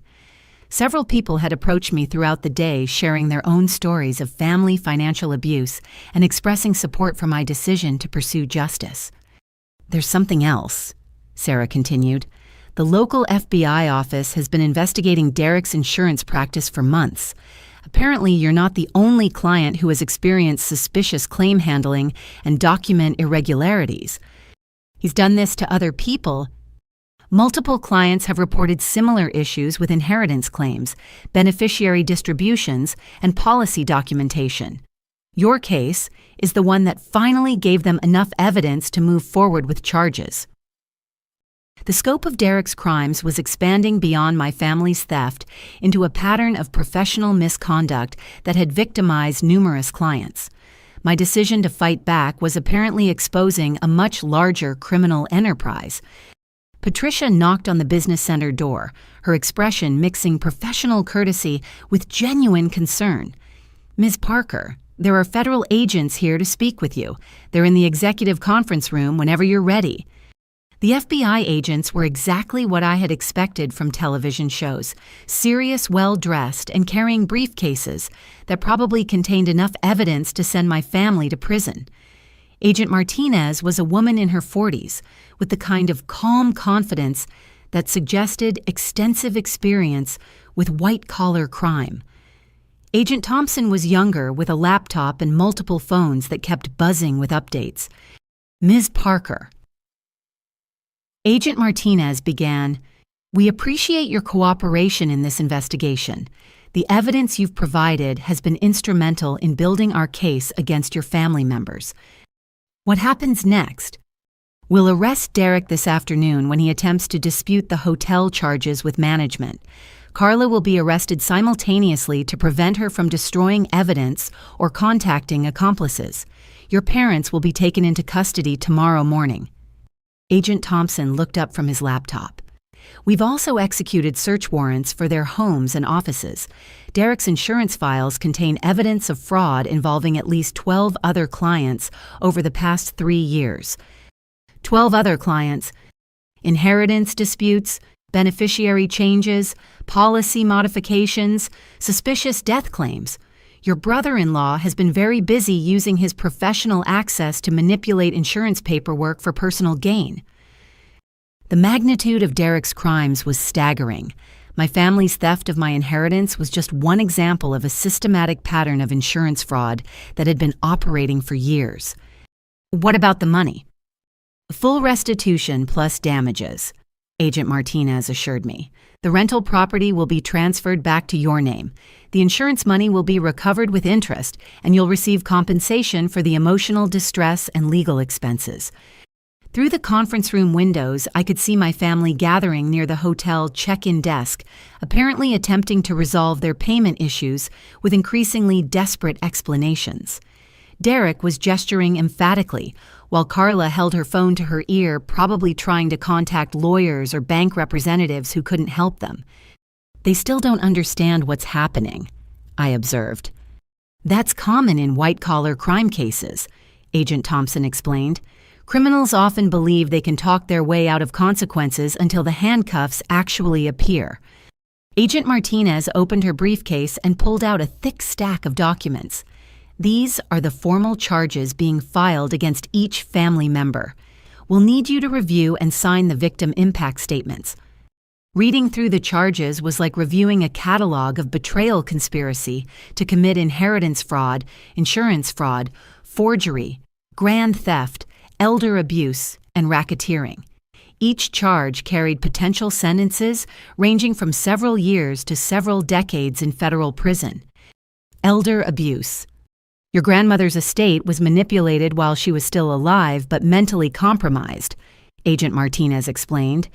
Derek convinced her to change beneficiary designations and property transfers during the final months of her life, when she was receiving hospice care.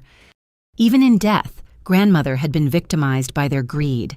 They had manipulated a dying woman to steal from her grandchildren, showing a level of callousness that exceeded anything I had previously imagined.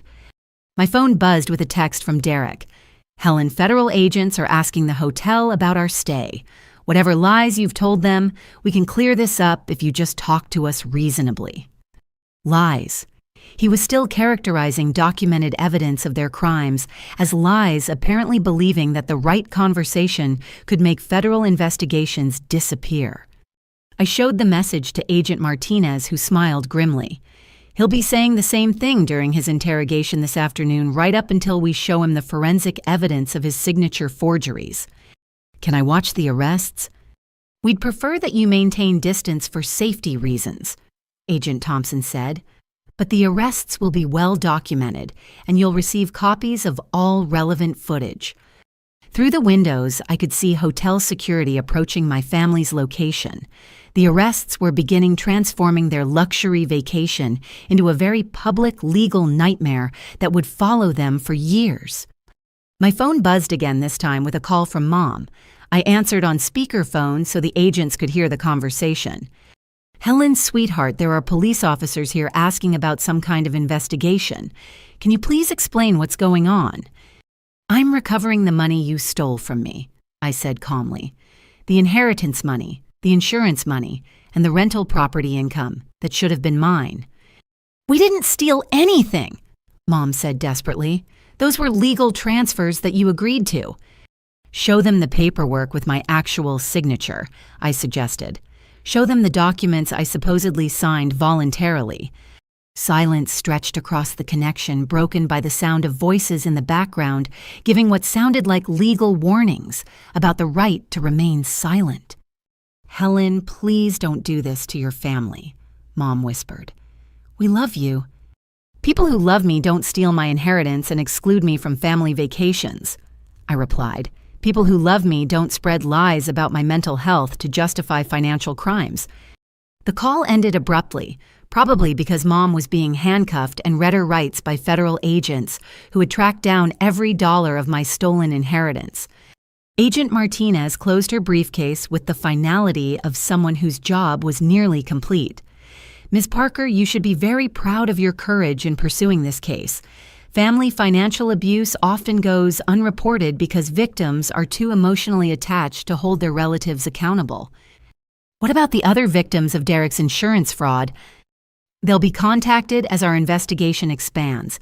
Your decision to fight back has probably prevented dozens of other families from being victimized by the same criminal enterprise." As the agents prepared to leave for the arrests, I remained in the conference room watching my family's vacation transform into the first day of their criminal prosecution. The surprise I had promised them was delivering justice on a scale that exceeded everything I had originally planned. Tomorrow they would wake up in federal custody while I enjoyed my final day in the paradise they had purchased with my stolen money. The reversal was complete, and the lesson was clear. Families who steal from their own members eventually discover that love and blood relationships provide no protection against the consequences of criminal behavior. Justice had arrived in paradise, and it was more beautiful than any sunset I had ever seen. The federal holding facility in Honolulu was a stark concrete building that looked nothing like the tropical paradise surrounding it. I sat in a sterile conference room across from Agent Martinez, watching through one-way glass as Derek underwent his initial interrogation. The contrast between his confident demeanor from this morning and his current panicked state was remarkable. "He's still maintaining that all the documents are legitimate," Agent Martinez observed, checking her notes from the first 2 hours of questioning, even when confronted with forensic evidence of forgery. On the table between us lay dozens of documents that told the complete story of my family's criminal enterprise. Bank records, insurance files, property transfers, and communications that revealed the sophisticated planning behind their theft. "Show me the phone recordings," I said, steeling myself for what I knew would be painful evidence. Agent Thompson opened his laptop and played the first recording. It was a conversation between Carla and Derek from 6 months ago, captured by court-authorized wiretaps on Derek's business phone. "Helen is asking too many questions about grandmother's estate," Carla's voice said clearly through the speakers. She called the lawyer asking about property distributions and inheritance timelines. "I'll handle it," Derek replied. "The death certificate paperwork is already filed with the insurance company. Even if she discovers the property transfer, she can't prove the signatures were forged without expensive forensic analysis. What if she gets suspicious enough to hire a lawyer? Then we accelerate the timeline, refinance the property to extract maximum equity before she can file any legal challenges. By the time she figures out what happened, the money will be spent and untraceable. The casual cruelty in their voices was devastating. They were discussing my financial destruction like a business transaction, calculating how to steal maximum assets while minimizing their risk of detection. The next recording was even worse, a three-way call between Carla, Derek, and my mother from 3 months ago. Helen keeps asking about being included in family vacation planning, Mom's voice said with obvious irritation. She's acting like she expects to be invited to Hawaii. Perfect, Carla responded. Let her plan the whole trip, then exclude her at the last minute. Use the emotional shock to keep her distracted from the property investigation. That seems cruel, Mom said hesitantly. It's strategic, Derek corrected. If she's dealing with family rejection trauma, she won't have emotional energy to pursue legal action about the inheritance. We can even bill her for vacation expenses to add financial pressure. Brilliant, Carla agreed. Make her pay for the vacation she's not allowed to join. The rental property income will cover the actual costs, so we're essentially getting free money from Helen while enjoying a family trip without her drama. I had to pause the recording and step outside for fresh air. Hearing them plot my emotional destruction while planning to bill me for their betrayal was more painful than any physical assault could have been. When I returned to the conference room, Agent Martinez had arranged additional evidence on the table. These are text message exchanges between your family members during the weeks leading up to your Hawaii confrontation. They document the lies they told extended family about your absence. The messages were a masterclass in reputation destruction. Carla to Aunt Linda. Helen is having some kind of breakdown. She's making paranoid accusations about family finances and threatening legal action over imaginary grievances.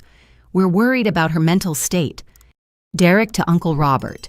Helen has been exhibiting signs of persecution complex and financial desperation. She's demanding money from family members and claiming we've stolen from her. As a mental health professional, do you have advice for handling delusional relatives? Mom to various cousins. Helen chose not to join us for Hawaii because she's going through personal issues that make family time too stressful. We're respecting her need for space while praying for her healing. The coordination was sophisticated and deliberate. They had crafted different lies for different relatives, building a network of false narratives that portrayed me as mentally unstable, financially desperate, and voluntarily isolated from family activities. How many people did they contact with these lies? I asked. Agent Thompson consulted his laptop. 17 family members, 12 family friends, and at least 6 professional contacts, including your uncle's counseling colleagues and your parents' neighbors. 17 family members. They had systematically destroyed my reputation with nearly every relative I cared about, ensuring that any attempt I made to expose their crimes would be dismissed as evidence of mental illness. There's more, Agent Martinez said, pulling out another folder. These are social media communications where they discuss strategies for managing public perception of your absence. Carla's private messages to Derek revealed the sophistication of their manipulation campaign. We need to be consistent about Helen's personal issues story. If anyone asks directly about her absence, emphasize her choice to stay home rather than our decision to exclude her. Make it sound like we're being supportive of her need for space. What about the payment requests? Frame them as family financial obligations that she's avoiding due to her emotional problems. If she refuses to pay it, proves she's being selfish and unstable. And if she shows up in Hawaii unexpectedly, document everything. Record her behavior, get witnesses, make it look like harassment and stalking. We'll have evidence of her unhinged behavior to justify everything we've said about her mental state. They had planned for my arrival in Hawaii, preparing to use my justified anger as evidence of psychological problems that would discredit any accusations I made about their financial crimes. The recording equipment had captured their phone conversation from yesterday morning after discovering their frozen bank accounts. Helen has definitely filed some kind of legal action, Derek said, his voice tight with panic. The FBI wouldn't freeze our accounts unless they had serious evidence. How serious? Carla asked. Criminal charges serious, the kind that could mean federal prison time. For inheritance paperwork, for insurance fraud, forgery, and theft. If they can prove I forged her signature or filed fraudulent death certificates, we're looking at decades in federal prison. What about the mental health narrative? Can we claim she's making delusional accusations? Not with forensic evidence. Handwriting analysis, document examination, financial records. They have proof, Carla. Real proof that we can't explain away with stories about her emotional problems. The fear in their voices was satisfying in a way that surprised me. For months they had felt secure in their manipulation and theft, confident that I was too emotional and trusting to fight back effectively. Agent Martinez played the final recording, a conversation between my parents from this morning. How did Helen figure out about the insurance money? Dad asked. She hired investigators, Mom replied. Professional people who knew what to look for. Can we return the money and avoid prosecution? It's too late for that. The FBI agent said they're treating this as organized crime because of Derek's professional involvement and the multiple fraud counts. Organized crime. Racketeering charges, Thomas. They're saying we operated a criminal enterprise to systematically steal from family members. We were just trying to consolidate family assets efficiently. We were stealing from our daughter and lying to cover it up. The insurance money alone is a federal felony with mandatory prison time. The conversation continued with increasing desperation as they realized the magnitude of their legal situation. Mom crying about losing her house to pay legal fees and restitution. Dad talking about the shame of being arrested in Hawaii in front of other tourists. Do you want to see the video footage from their arrests? Agent Thompson asked. I nodded, knowing I needed to witness the moment their crimes finally caught up with them. The first video showed Derek being handcuffed in the hotel lobby, while other guests recorded the scene with their phones.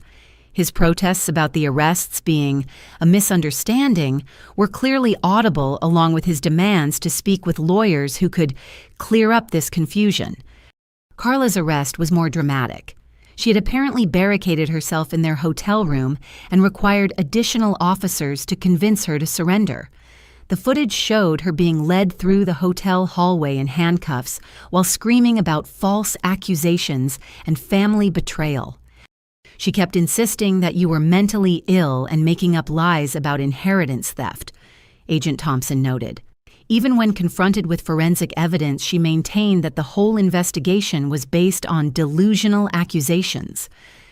My parents' arrests were quieter, but equally devastating. Dad maintained dignified silence while being processed, but Mom broke down completely when she realized that their crimes were being filmed by other resort guests.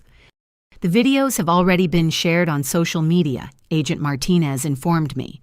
Your family's arrests are becoming viral content, with thousands of people commenting about inheritance fraud and family financial abuse. The public humiliation was an unexpected bonus. Their crimes were being exposed not just to law enforcement and family members, but to complete strangers who were sharing their story as an example of justice being served. What about the other victims of Derek's insurance fraud? We've contacted them all. 12 families who lost inheritance money, insurance benefits, or property assets due to Derek's document manipulation. They're forming a class action lawsuit that will ensure he never works in insurance again. 12 other families. My decision to fight back had exposed a criminal enterprise that had been operating for years, stealing from people during their most vulnerable moments of grief and loss. Agent Thompson closed his laptop and began organizing the evidence files. Ms. Parker, your case has become a model for how family financial abuse should be investigated and prosecuted. The FBI is using your documentation methods to train agents who handle similar cases. The conference room door opened and Agent Martinez's supervisor entered carrying additional paperwork that would finalize the legal proceedings. "Ms. Parker," he said formally, "on behalf of the Federal Bureau of Investigation, I want to thank you for your courage in exposing this criminal enterprise. Your willingness to pursue justice despite family pressure has prevented countless other families from being victimized by the same criminals." As I signed the final victim impact statements, I reflected on how completely the situation had reversed. This morning, my family had been confident criminals enjoying a vacation funded by stolen money. Tonight, they were federal prisoners facing decades in jail while their crimes became international news. The surprise I had promised them had exceeded even my expectations, delivering justice on a scale that would change their lives forever. Tomorrow would bring even more revelations as the FBI investigation expanded to encompass Derek's other victims and the full scope of their financial crimes. The Hotel Business Center had become my command post for monitoring the digital aftermath of my family's arrests. Videos of Derek being handcuffed in the resort lobby had gone viral on TikTok, Instagram, and Twitter, with millions of views and thousands of comments from people sharing their own stories of family financial abuse. Family Fraud Hawaii Arrest was trending on 3 different platforms, with news outlets picking up the story and legal experts offering commentary about inheritance crimes and insurance fraud. The hashtag Justice for Helen had appeared organically, with strangers rallying around my story as an example of fighting back against family manipulation. Sarah called me from Phoenix with updates that were almost too good to believe. "Helen, the media attention is working in our favor beyond anything we could have planned. Derek's insurance company has fired him and is cooperating fully with federal investigators to avoid criminal liability for his actions." What about the other victims? They're coming forward in droves. The FBI has opened investigations into 17 additional cases of suspected insurance fraud, all connected to Derek's manipulation of beneficiary documents and inheritance claims. I scrolled through social media comments while Sarah talked, reading messages from people around the world who were inspired by my decision to pursue justice against family members. Many shared similar stories of inheritance theft, financial manipulation, and gaslighting by relatives who claimed to love them. One comment particularly stood out. "My sister stole my father's life insurance money and told everyone I was too emotional to handle inheritance responsibilities. Seeing Helen fight back gives me hope that I can get justice too." The viral attention was transforming my personal case into a broader movement, encouraging victims of family financial abuse to speak up and seek legal recourse. Criminal justice advocates were sharing resources for people dealing with similar situations, and lawyers specializing in inheritance fraud were reporting increased calls from potential clients. "The best part," Sarah continued, "is that your family's lies about your mental health are being completely demolished by public opinion. People can see the evidence for themselves and recognize who the real criminals are." She was right. The contrast between my composed, well-documented legal case and their desperate lies about my psychological state was stark enough that even casual observers could identify the manipulation tactics they had used. My phone buzzed with a call from Jessica, who had apparently been following the social media coverage from Colorado. "Helen, I am so proud of you for fighting back," she said immediately upon my answering.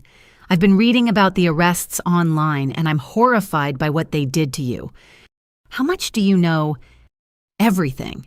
The inheritance theft, the insurance fraud, the fake death certificate. It's all over the news now. Legal experts are calling it one of the most sophisticated family fraud cases they've seen." Jessica's voice carried a mixture of admiration and anger that felt validating after months of questioning my own perceptions of events. "There's something else," she continued. "I've been calling other family members to make sure they know the truth. Aunt Linda is devastated that she believed their lies about your mental health. Uncle Robert wants to formally apologize for not recognizing the signs of their manipulation. The family support network that my parents and Carla had poisoned with lies was beginning to rebuild itself around the truth. Relatives who had been convinced I was unstable were now realizing they had been manipulated into enabling financial crimes against me. What about Aunt Linda?" "She's furious. She said she loaned Carla $5,000 last year because Carla claimed you were demanding unreasonable financial support from family members. Now she realizes that Carla was stealing from you while asking other relatives for money. Another layer of their financial manipulation was being exposed. They had not only stolen my inheritance, but had used lies about me to extract additional money from extended family members who thought they were helping with my supposed financial irresponsibility. My laptop chimed with a notification that TMZ had posted an article about the Hawaii arrests. The headline read, "Family Vacation Turns into Federal Crime Scene. Sister's Inheritance Fraud Exposed in Paradise." The article included photos from the resort, quotes from other guests who had witnessed the confrontations, and legal analysis of the criminal charges being filed. Most importantly, it included excerpts from the FBI evidence showing the scope of Derek's insurance fraud enterprise. Twitter notifications were coming in constantly as legal commentators and crime journalists shared the story. A thread by a prominent inheritance lawyer had been retweeted thousands of times, explaining how families can protect themselves from similar fraud and encouraging people to review their own estate documents for signs of manipulation. This case is becoming a teaching moment for the entire legal community. Sarah observed during our afternoon check-in call. Law schools are already asking for permission to use your documentation methods in courses about family financial crimes. The educational value of my case was something I hadn't anticipated. By fighting back so thoroughly and documenting everything so carefully, I had created a blueprint that other victims could follow when pursuing justice against family members who had stolen from them. But the most satisfying aspect of the social media coverage was watching my family's carefully constructed lies collapse under public scrutiny. Their narrative about my mental health problems and unreasonable demands looked increasingly ridiculous as evidence of their crimes became public knowledge. A prominent psychiatrist had posted a Twitter thread analyzing the psychological tactics used in family financial abuse cases, specifically referencing my situation. Gaslighting victims by claiming they have mental health issues is a common strategy for covering up financial crimes. The perpetrators project their own guilt by claiming the victim is delusional or paranoid.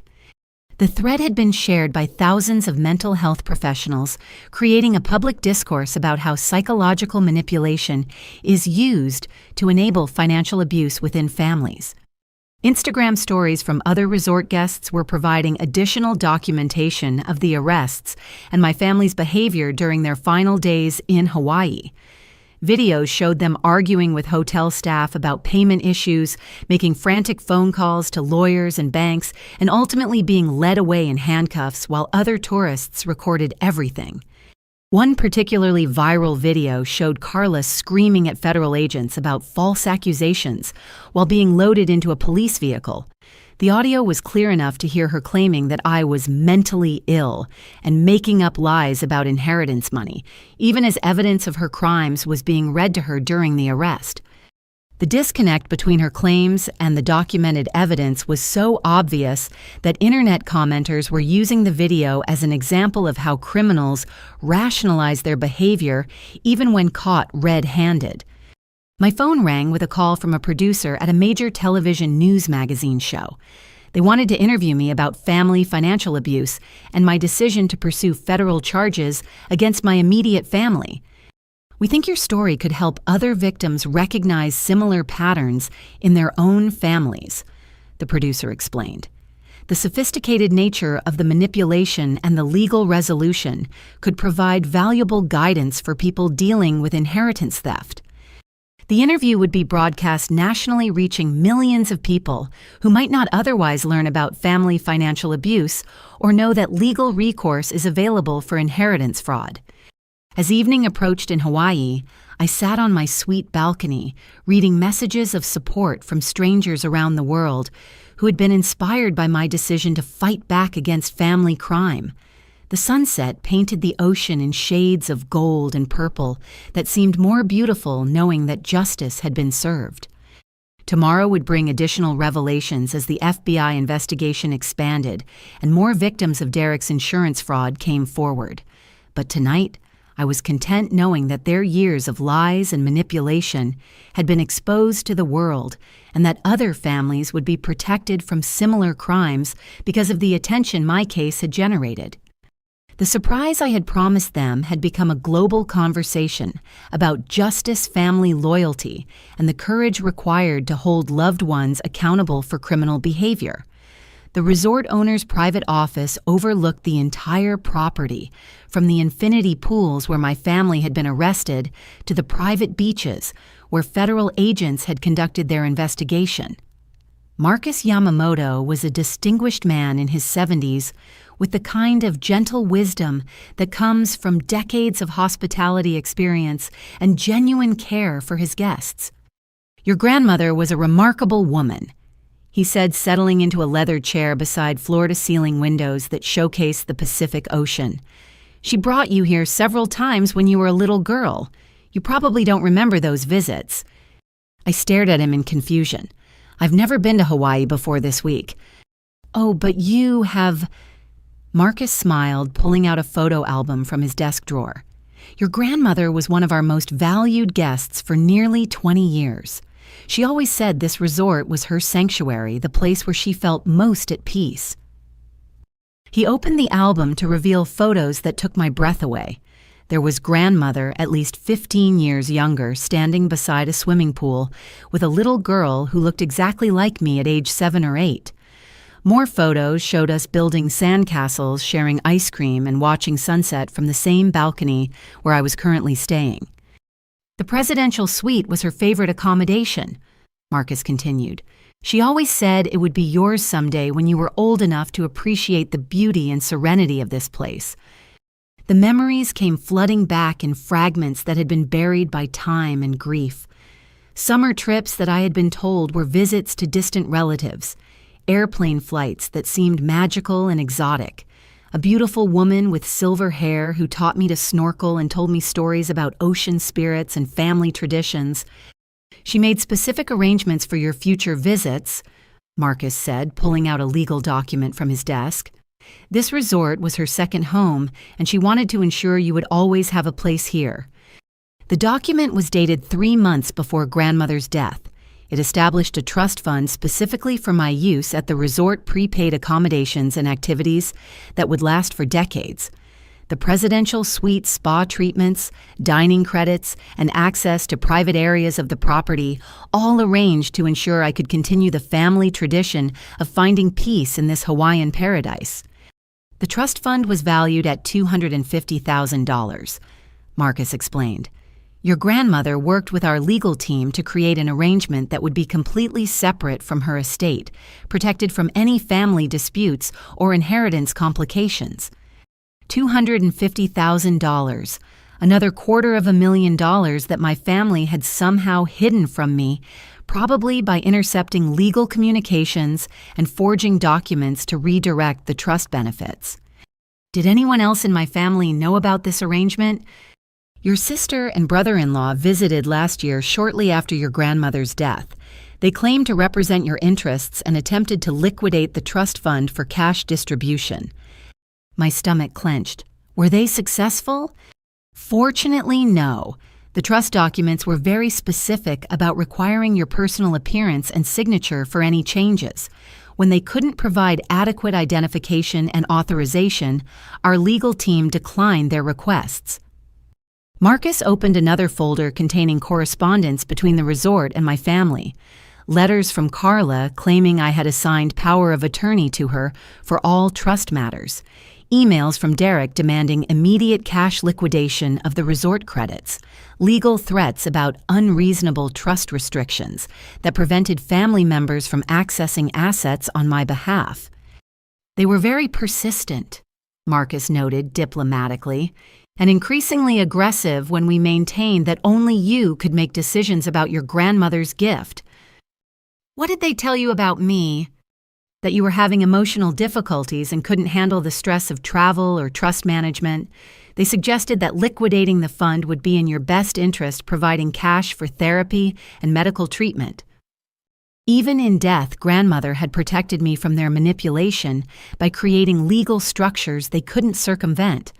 The resort trust was designed specifically to prevent other family members from stealing or redirecting benefits that were meant exclusively for me. "There's something else," Marcus said, his expression growing more serious. "Your sister and brother-in-law made some troubling statements during their visit. They seem to believe that your grandmother's gifts to you were excessive and unfair to other family members." He pulled out a folder marked Guest Relations Incident Report and handed me several typed pages documenting their behavior during that visit. According to the report, Carla had become increasingly agitated and verbally abusive when told that the trust fund couldn't be liquidated without my presence. She had accused resort staff of enabling Helen's selfish hoarding of family assets and claimed that I was manipulating a senile old woman to steal money from deserving relatives. Derek had threatened legal action against the resort for discriminatory trust administration and demanded to speak with ownership about correcting the inappropriate distribution of estate assets. The incident had become serious enough that resort security was called to escort them from the property after Carla began shouting accusations about my mental health and demanding that staff contact me directly to expose Helen's lies about wanting to honor grandmother's memory. "We actually did try to contact you," Marcus admitted, "multiple times over the past year, but the contact information your family provided led to disconnected numbers and returned mail. They gave you fake contact information." "It appears so.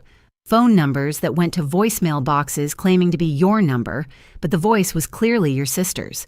A mailing address that turned out to be a post office box registered under Derek's business name.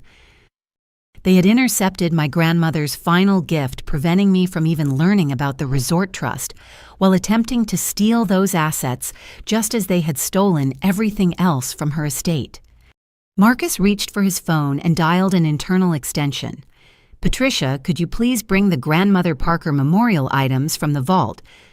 Within minutes, Patricia appeared carrying a wooden box inlaid with Hawaiian designs that looked like a family heirloom. Marcus opened it carefully, revealing contents that made my eyes fill with tears. Letters addressed to me in grandmother's handwriting, sealed and dated for specific birthdays and milestones. A piece of jewelry that had belonged to her mother wrapped in tissue paper, with a note explaining its history and significance. Photos of our Hawaiian visits together, along with her written memories of the adventures we had shared. "She wanted you to have these when you returned to the resort," Marcus explained. "She was very specific that they should only be given to you personally, never to family members claiming to represent your interests." The top letter was marked, "For Helen's next visit to paradise," in grandmother's careful script. Inside, her words revealed the depth of her love and concern for my future. "My dearest Helen, if you're reading this, then you've returned to our special place and discovered the arrangements I've made for your comfort and happiness. I chose this resort as your sanctuary because I knew there would come a time when you needed a refuge from family complications and life's difficulties.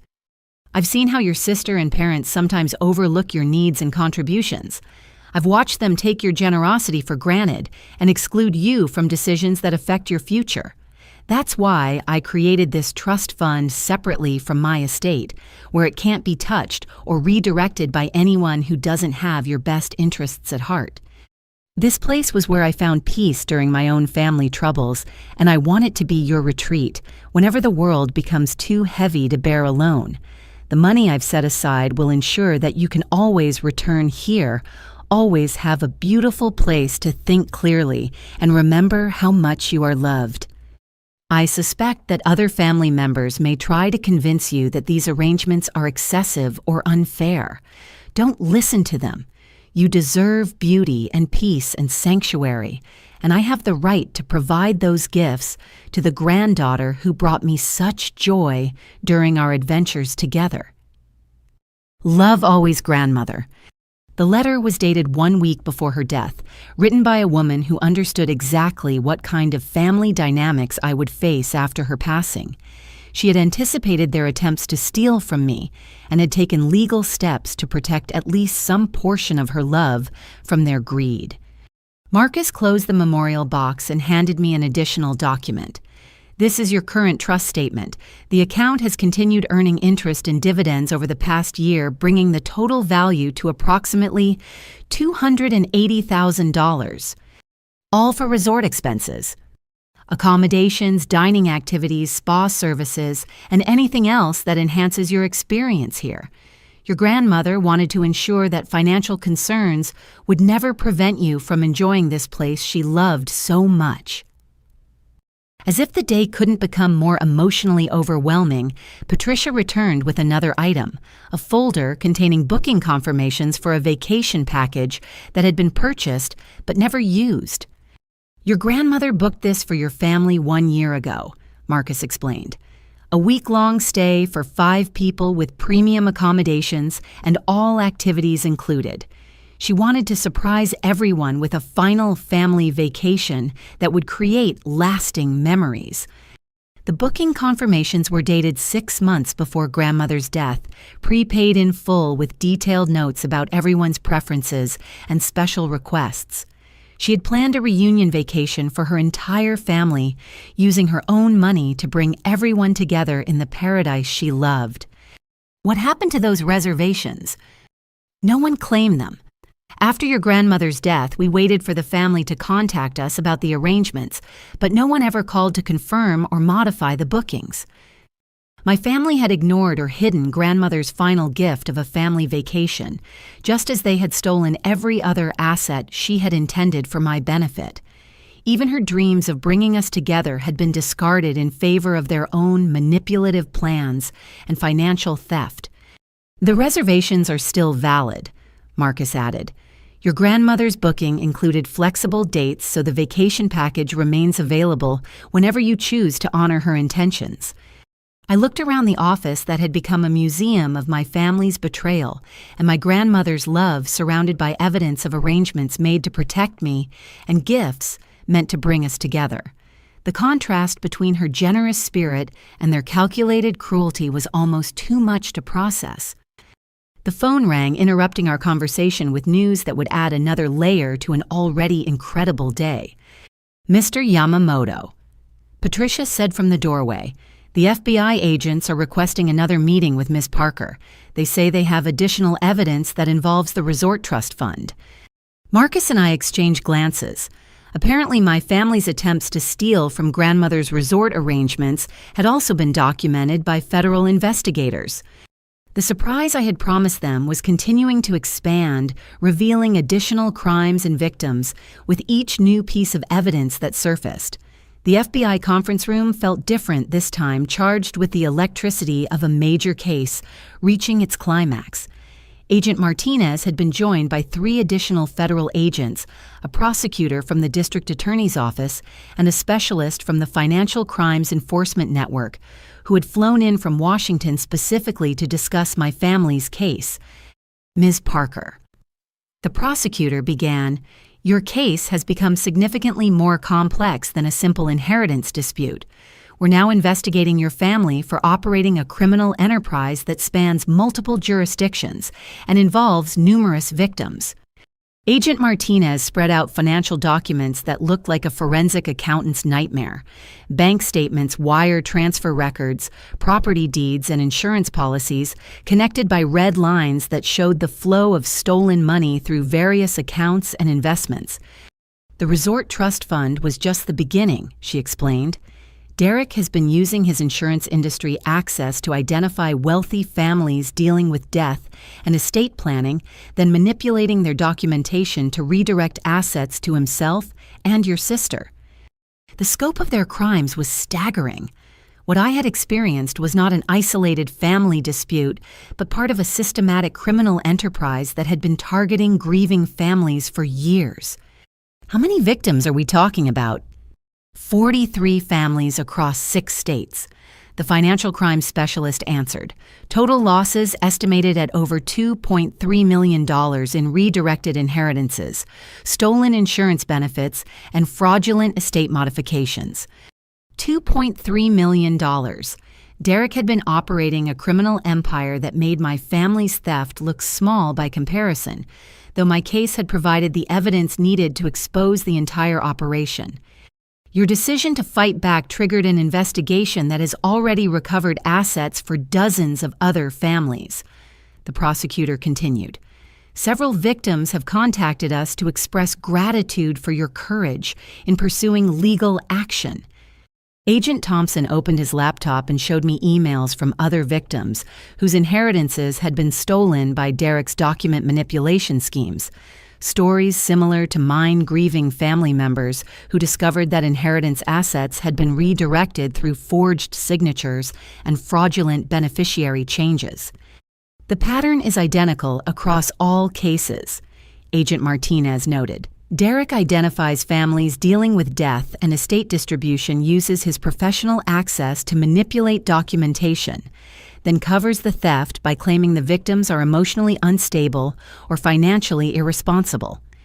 What about Carla and my parents?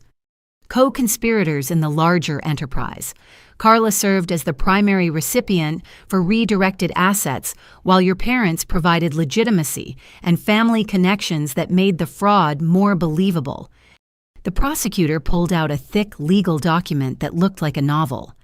These are the formal charges being filed against all 4 family members: racketeering conspiracy to commit fraud, elder abuse insurance, fraud forgery, and organized crime enterprise. Reading through the charges was like reviewing a catalog of every possible financial crime. Each count carried potential sentences ranging from 5 to 25 years in federal prison, with mandatory minimum sentencing that meant my family would be incarcerated for decades regardless of plea bargaining. The elder abuse charges are particularly serious, the prosecutor explained. They targeted elderly individuals during periods of grief and medical vulnerability, using emotional manipulation to gain access to estate documents and financial accounts. Agent Martinez showed me photos from other crime scenes: luxury cars purchased with stolen inheritance money, expensive homes financed through redirected insurance benefits, and vacation properties bought with assets taken from grieving families. Your Hawaii confrontation was broadcast live on social media, just as we were preparing to raid their other properties, she noted. The timing was perfect for our evidence collection. What other properties? 3 rental properties purchased with stolen money, 2 luxury vehicles financed through fraudulent insurance claims, and investment accounts containing redirected assets from multiple victims. The financial crimes specialist opened a briefcase containing additional evidence that showed the sophisticated nature of their criminal enterprise. Professional-grade forgery equipment found in Derek's home office software programs designed to replicate official government seals and signatures and training materials about exploiting grief reactions for financial gain. Derek had been studying psychological techniques for manipulating bereaved family members, she explained. Books about emotional vulnerability, courses about insurance fraud, detection, avoidance, and step-by-step guides for creating convincing forged documents. The calculation behind their crimes was more disturbing than the financial theft itself. They had deliberately educated themselves about exploiting human grief and trauma for profit, turning other people's worst moments into opportunities for personal enrichment.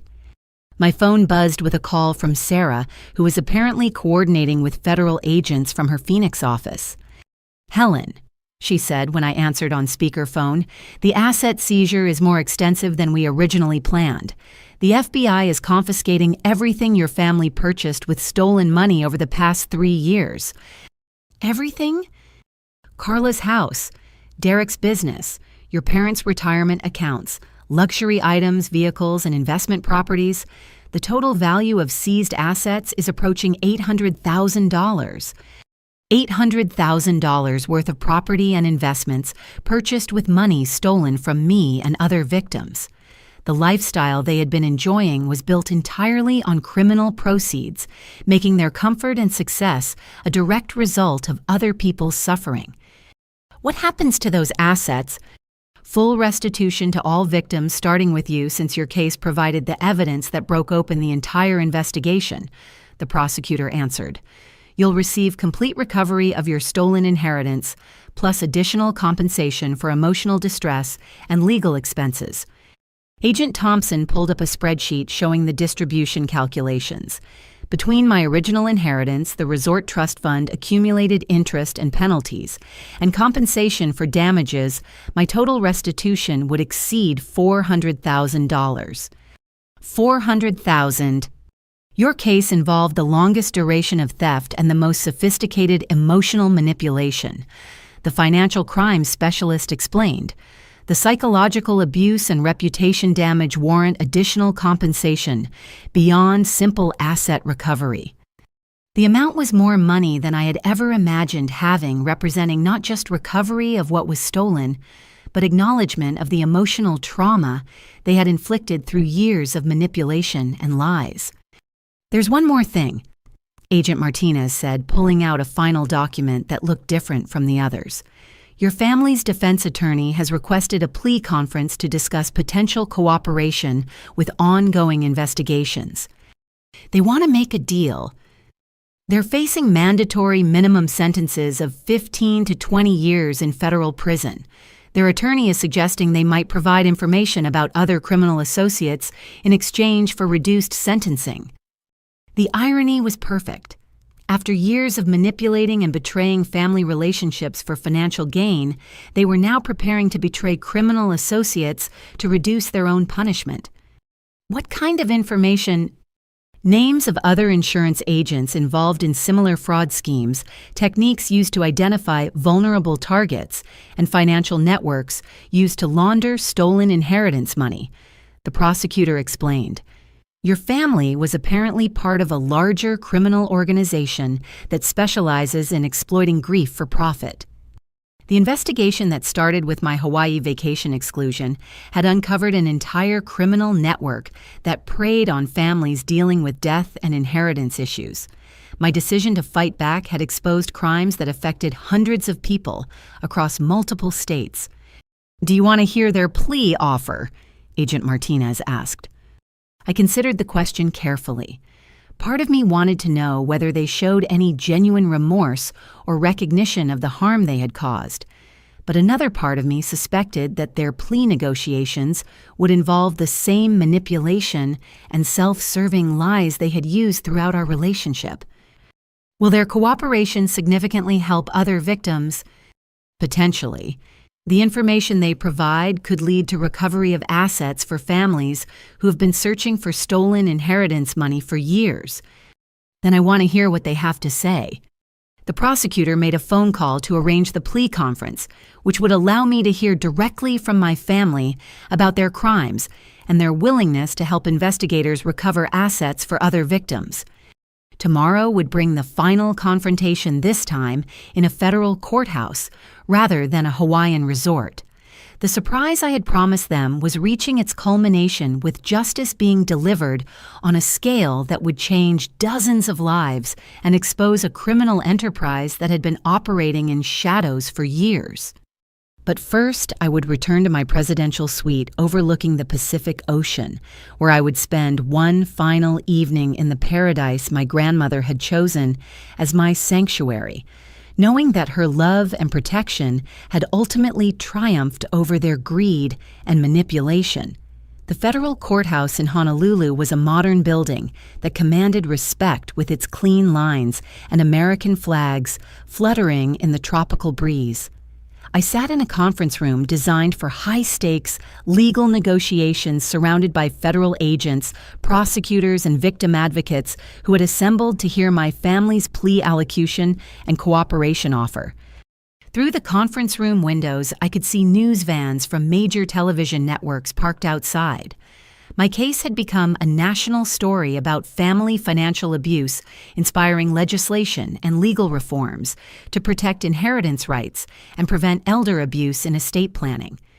Before we bring in the defendants, the prosecutor explained, I want you to understand that they may attempt emotional manipulation during their statements. Criminals often use family relationships and expressions of love to minimize accountability for their crimes. Agent Martinez nodded in agreement. We've seen this pattern in dozens of white-collar family crime cases. The perpetrators claim they were trying to help or protect family members, even when confronted with clear evidence of calculated theft and fraud. The door opened and my family entered in orange jail uniforms and restraints, looking nothing like the confident criminals who had excluded me from Hawaii, while demanding payment for stolen vacation expenses. The physical transformation was striking, but their expression still carried hints of the entitlement and manipulation that had defined our relationship for years. Derek spoke first, his voice carrying the rehearsed tone of someone who had been coached by defense attorneys on optimal sentencing presentations. "Helen, I want you to know that everything we did was intended to consolidate family assets for everyone's benefit," he began. "The insurance and inheritance paperwork was complicated, and we were trying to simplify the distribution process." The lie was so audacious that several federal agents exchanged glances. Derek was characterizing sophisticated forgery and systematic theft as family financial planning, maintaining the same manipulation tactics that had enabled years of criminal behavior.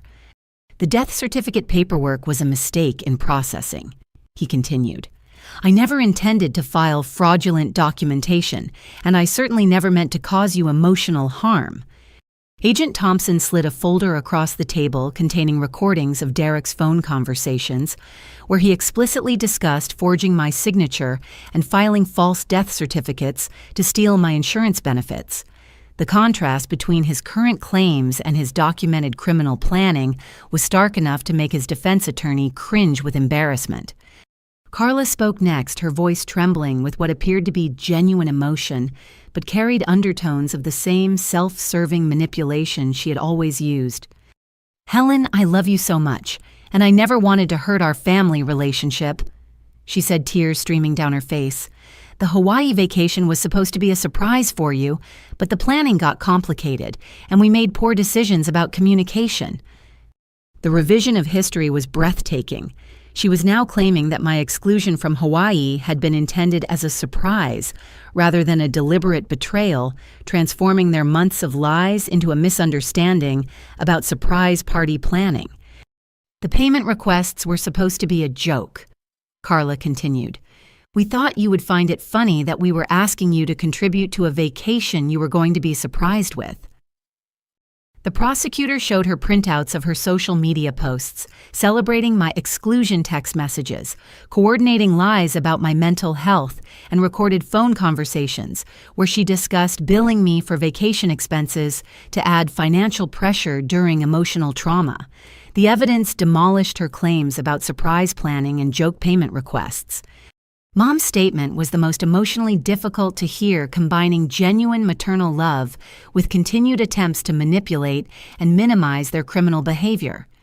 "Helen, sweetheart, you have to understand that we were worried about your financial future," she said in the tone she had used to comfort me during childhood illnesses.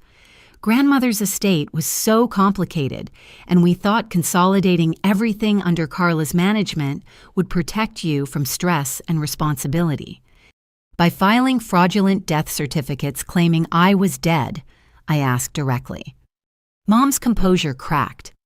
"We didn't know Derek was going to do that. We thought the insurance paperwork would be handled legally and properly." Agent Martinez showed her financial records proving that Mom had been receiving monthly payments from the rental property income that should have been shared with me. Bank deposits that continued for over a year, totaling more than $15,000 in stolen rental income that had funded her lifestyle improvements. "You knew the money was supposed to be shared equally," I said quietly. "You knew I was being excluded from inheritance assets while being billed for family expenses. We were planning to include you once the legal complications were resolved," Mom replied desperately. "We just wanted to make sure everything was handled correctly before bringing you into the financial planning." Dad's statement was the most honest, perhaps because his lifetime of military service had instilled some respect for accountability and truth, even in the face of criminal consequences. "Helen, there's no excuse for what we did," he said, meeting my eyes directly for the first time since entering the conference room. "We made selfish choices that hurt you financially and emotionally. We betrayed your trust and violated our responsibilities as family members." His admission was more meaningful than the others' continued manipulation, suggesting some genuine recognition of the harm they had caused and the relationship damage that could never be fully repaired. "I know we can't undo the financial theft or the emotional abuse," Dad continued, "but we can provide information that helps other families recover stolen assets and prevents other criminals from using similar schemes." The prosecutor leaned forward with interest. "Tell us about the criminal network you were part of." Derek's defense attorney objected to the phrasing, but Derek himself began providing details about insurance agents, lawyers, and financial planners who had collaborated on inheritance fraud schemes targeting vulnerable families. "There are at least 12 other insurance agents using similar document forgery techniques," Derek admitted. "We shared information about targeting strategies, legal loopholes, and methods for avoiding detection." The confession revealed a criminal conspiracy that extended far beyond my family's individual crimes. Professional networks that educated members about exploiting grief and manipulating legal documents for profit, operating across multiple states with sophisticated coordination and communication. "What about the psychological manipulation techniques?" Agent Martinez asked. Carla's defense attorney advised her not to answer, but she ignored the legal advice in favor of attempting to justify their behavior. "We researched methods for managing family conflict during estate planning," she said carefully. "There are books and courses about helping family members accept difficult financial decisions. By claiming they have mental health problems and spreading lies to extended family," I asked.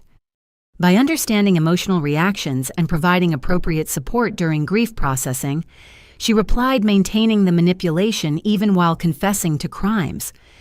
The session continued for 3 hours with my family, providing information about dozens of other victims' criminal associates and financial schemes that had operated for years without detection. Their cooperation would help investigators recover millions of dollars in stolen assets and prevent future crimes against vulnerable families. But their statements also revealed the depth of calculation behind their betrayal, showing how deliberately they had planned my financial destruction while maintaining the illusion of family love and support.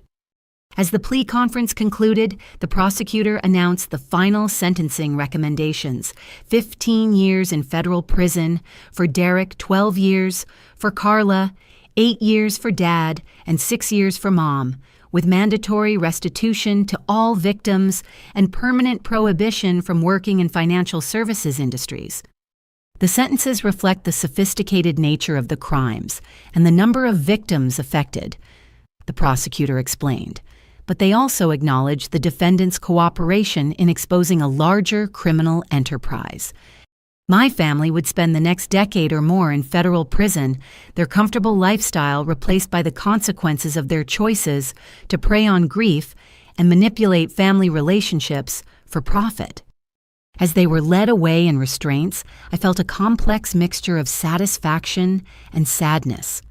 Justice had been served, but the relationship betrayal would affect me for years, regardless of legal outcomes. The surprise I had promised them had delivered consequences beyond anything they had imagined when they excluded me from Hawaii while demanding payment for stolen vacation expenses. Tomorrow would begin a new chapter where I could rebuild my life with recovered assets and the knowledge that their criminal enterprise had been stopped before it could victimize additional families. But tonight, I would return to my grandmother's sanctuary resort, where her love and protection had provided the foundation for my fight against their betrayal. 6 months later, I stood on the balcony of my new home in Sedona, Arizona, watching the sunrise paint red rock formations in shades of gold and crimson that reminded me why I had chosen this peaceful place to rebuild my life. The house was modest but beautiful, purchased with restitution money that represented more than financial recovery. It symbolized justice, healing, and the triumph of truth over manipulation. The federal case had concluded with full convictions for all family members. Derek received 18 years in federal prison after additional insurance fraud charges were filed, based on evidence from other victims. Carla was sentenced to 14 years after pleading guilty to racketeering and elder abuse. Dad received 10 years while Mom got 7 years with the possibility of early release for continued cooperation with ongoing investigations. Their criminal enterprise had been completely dismantled with recovered assets totaling over $4.2 million, returned to 47 families across 8 states. The FBI had credited my decision to fight back as the catalyst that exposed the entire operation and prevented countless future crimes. But the most meaningful outcome wasn't the financial recovery or criminal convictions. It was the relationships I had rebuilt with extended family members who now understood the truth about years of manipulation and lies. Cousin Jessica had moved to Arizona and become one of my closest friends, sharing weekend adventures and family traditions that honored our grandmother's memory. Uncle Robert had formally apologized for believing lies about my mental health and now referred other families dealing with inheritance fraud to the legal resources we had used. Aunt Linda had recovered her $5,000 loan to Carla and donated it to a foundation I had established to help families pursue legal action against inheritance fraud. The foundation provided investigative services and legal support for victims who couldn't afford private attorneys or professional forensic analysis. The Hawaii resort had become my annual retreat, where I honored grandmother's memory by enjoying the sanctuary she had created and sharing its beauty with friends who appreciated both its natural splendor and its significance in my journey toward justice. Marcus Yamamoto had become a surrogate grandfather figure, sharing stories about grandmother's visits and her concerns about family dynamics that had proven remarkably prescient. The trust fund she had established continued generating resources for peaceful vacations and spiritual renewal. My marketing consultancy had grown into a successful business specializing in crisis communication and reputation recovery for families dealing with financial crimes. The skills I had developed during my own case translated into valuable services for other victims seeking to rebuild their lives after betrayal by relatives. The media attention from my case had led to speaking opportunities at conferences about family financial abuse, elder fraud prevention, and the importance of pursuing legal action despite emotional attachment to criminal family members. Law enforcement agencies used our case as a training example for investigating inheritance fraud and identifying psychological manipulation tactics. But the most surprising development had been the relationships with other crime victims who had reached out after seeing news coverage of my family's prosecution. A community of survivors who supported each other through healing processes and celebrated victories in cases where justice prevailed over family loyalty. Sarah Chen had become both a close friend and my legal advisor for the foundation work. Her expertise in family financial crimes was now supported by federal grants that helped her provide services to victims who couldn't afford private investigation and litigation. The foundation had already assisted 23 families in recovering stolen assets and prosecuting relatives who had committed inheritance fraud. Each case reinforced the lesson that criminals who prey on family relationships eventually face consequences for their choices. My phone buzzed with a text message from Jessica. "Are you ready for tomorrow's foundation board meeting? The new cases look promising for recovery." Tomorrow we would review applications from families seeking assistance with inheritance fraud investigations, many inspired by news coverage of my case to pursue legal action they had previously considered impossible or inappropriate.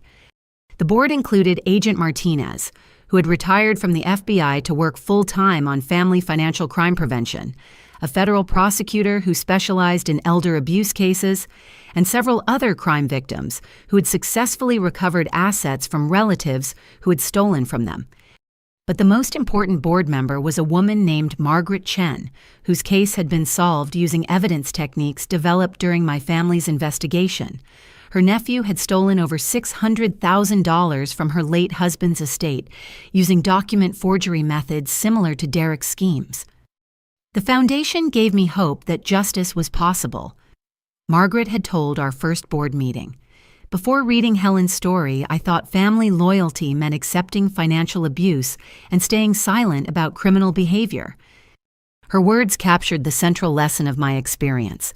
True family loyalty doesn't require protecting relatives from consequences of their crimes or enabling continued victimization of other family members. The evening news was broadcasting an update about another inheritance fraud case that had been solved using investigative methods pioneered during my family's prosecution. A family in Ohio had recovered over $300,000, stolen by relatives who had manipulated estate documents while claiming to protect a deceased parent's legacy. This case represents the 15th major inheritance fraud prosecution, inspired by the Parker family investigation. The reporter noted, legal experts credit Helen Parker's decision to pursue federal charges as a turning point in how law enforcement approaches family financial crimes. The ripple effects continued expanding as other victims found courage to speak up and seek legal recourse for betrayal by relatives who had violated trust for profit. Each new case reinforced the message that family relationships don't excuse criminal behavior or eliminate accountability for financial abuse. As sunset approached over the red rocks of Sedona, I reflected on the journey from that devastating morning when I was excluded from Hawaii to this evening when I was surrounded by chosen family who honored truth and supported justice. The life lesson had emerged slowly but clearly through months of legal battles and emotional healing. Families who truly love you don't steal your inheritance and exclude you from vacations while demanding payment for their betrayal. People who genuinely care about your well-being don't spread lies about your mental health to justify financial crimes. Real family members celebrate your success rather than undermining it, include you in planning rather than excluding you from participation, and support your happiness rather than manipulating your emotions for personal gain. Sometimes the most loving thing you can do for family members who have become criminals is to hold them accountable for their choices, even when that accountability involves federal prosecution and prison sentences. And sometimes the best family isn't the one you're born into, but the one you choose based on shared values of honesty, loyalty, and genuine care for each other's welfare. The surprise I had promised them that day in Hawaii had delivered justice on a scale that changed dozens of lives and prevented countless future crimes. But the greatest surprise had been discovering that I was stronger, braver, and more deserving of love than I had ever allowed myself to believe. The foundation work would continue expanding, helping other families recover from financial betrayal and pursue justice, despite family pressure to remain silent. The legal reforms inspired by our case would protect future victims from similar manipulation and abuse. But tonight I was simply grateful to be surrounded by people who celebrated truth rather than enabling lies, who supported justice rather than protecting criminals, and who understood that holding family members accountable for criminal behavior is an act of love rather than betrayal. Have you ever experienced financial manipulation by family members who claim to love you while stealing your assets? Have you discovered that relatives were spreading lies about your mental health to justify their criminal behavior? Share your stories in the comments below, and remember that seeking justice isn't betraying family. It's protecting yourself and other potential victims from people who have chosen crime over love. If you found strength in this story, please like and subscribe for more content about overcoming family betrayal and finding healing after financial abuse. Share this video with others who might need encouragement to pursue legal action against relatives who have stolen from them. Thank you for joining me on this journey toward justice and healing. Remember that you deserve honest relationships, financial security, and family members who celebrate your success rather than undermining it for their own benefit. Sometimes fighting back against the people who hurt us is the most loving thing we can do for ourselves and for other potential victims who need protection from the same criminals. Stay strong, seek truth, and never let anyone convince you that family loyalty requires accepting abuse or protecting people from the consequences of their choices to harm you.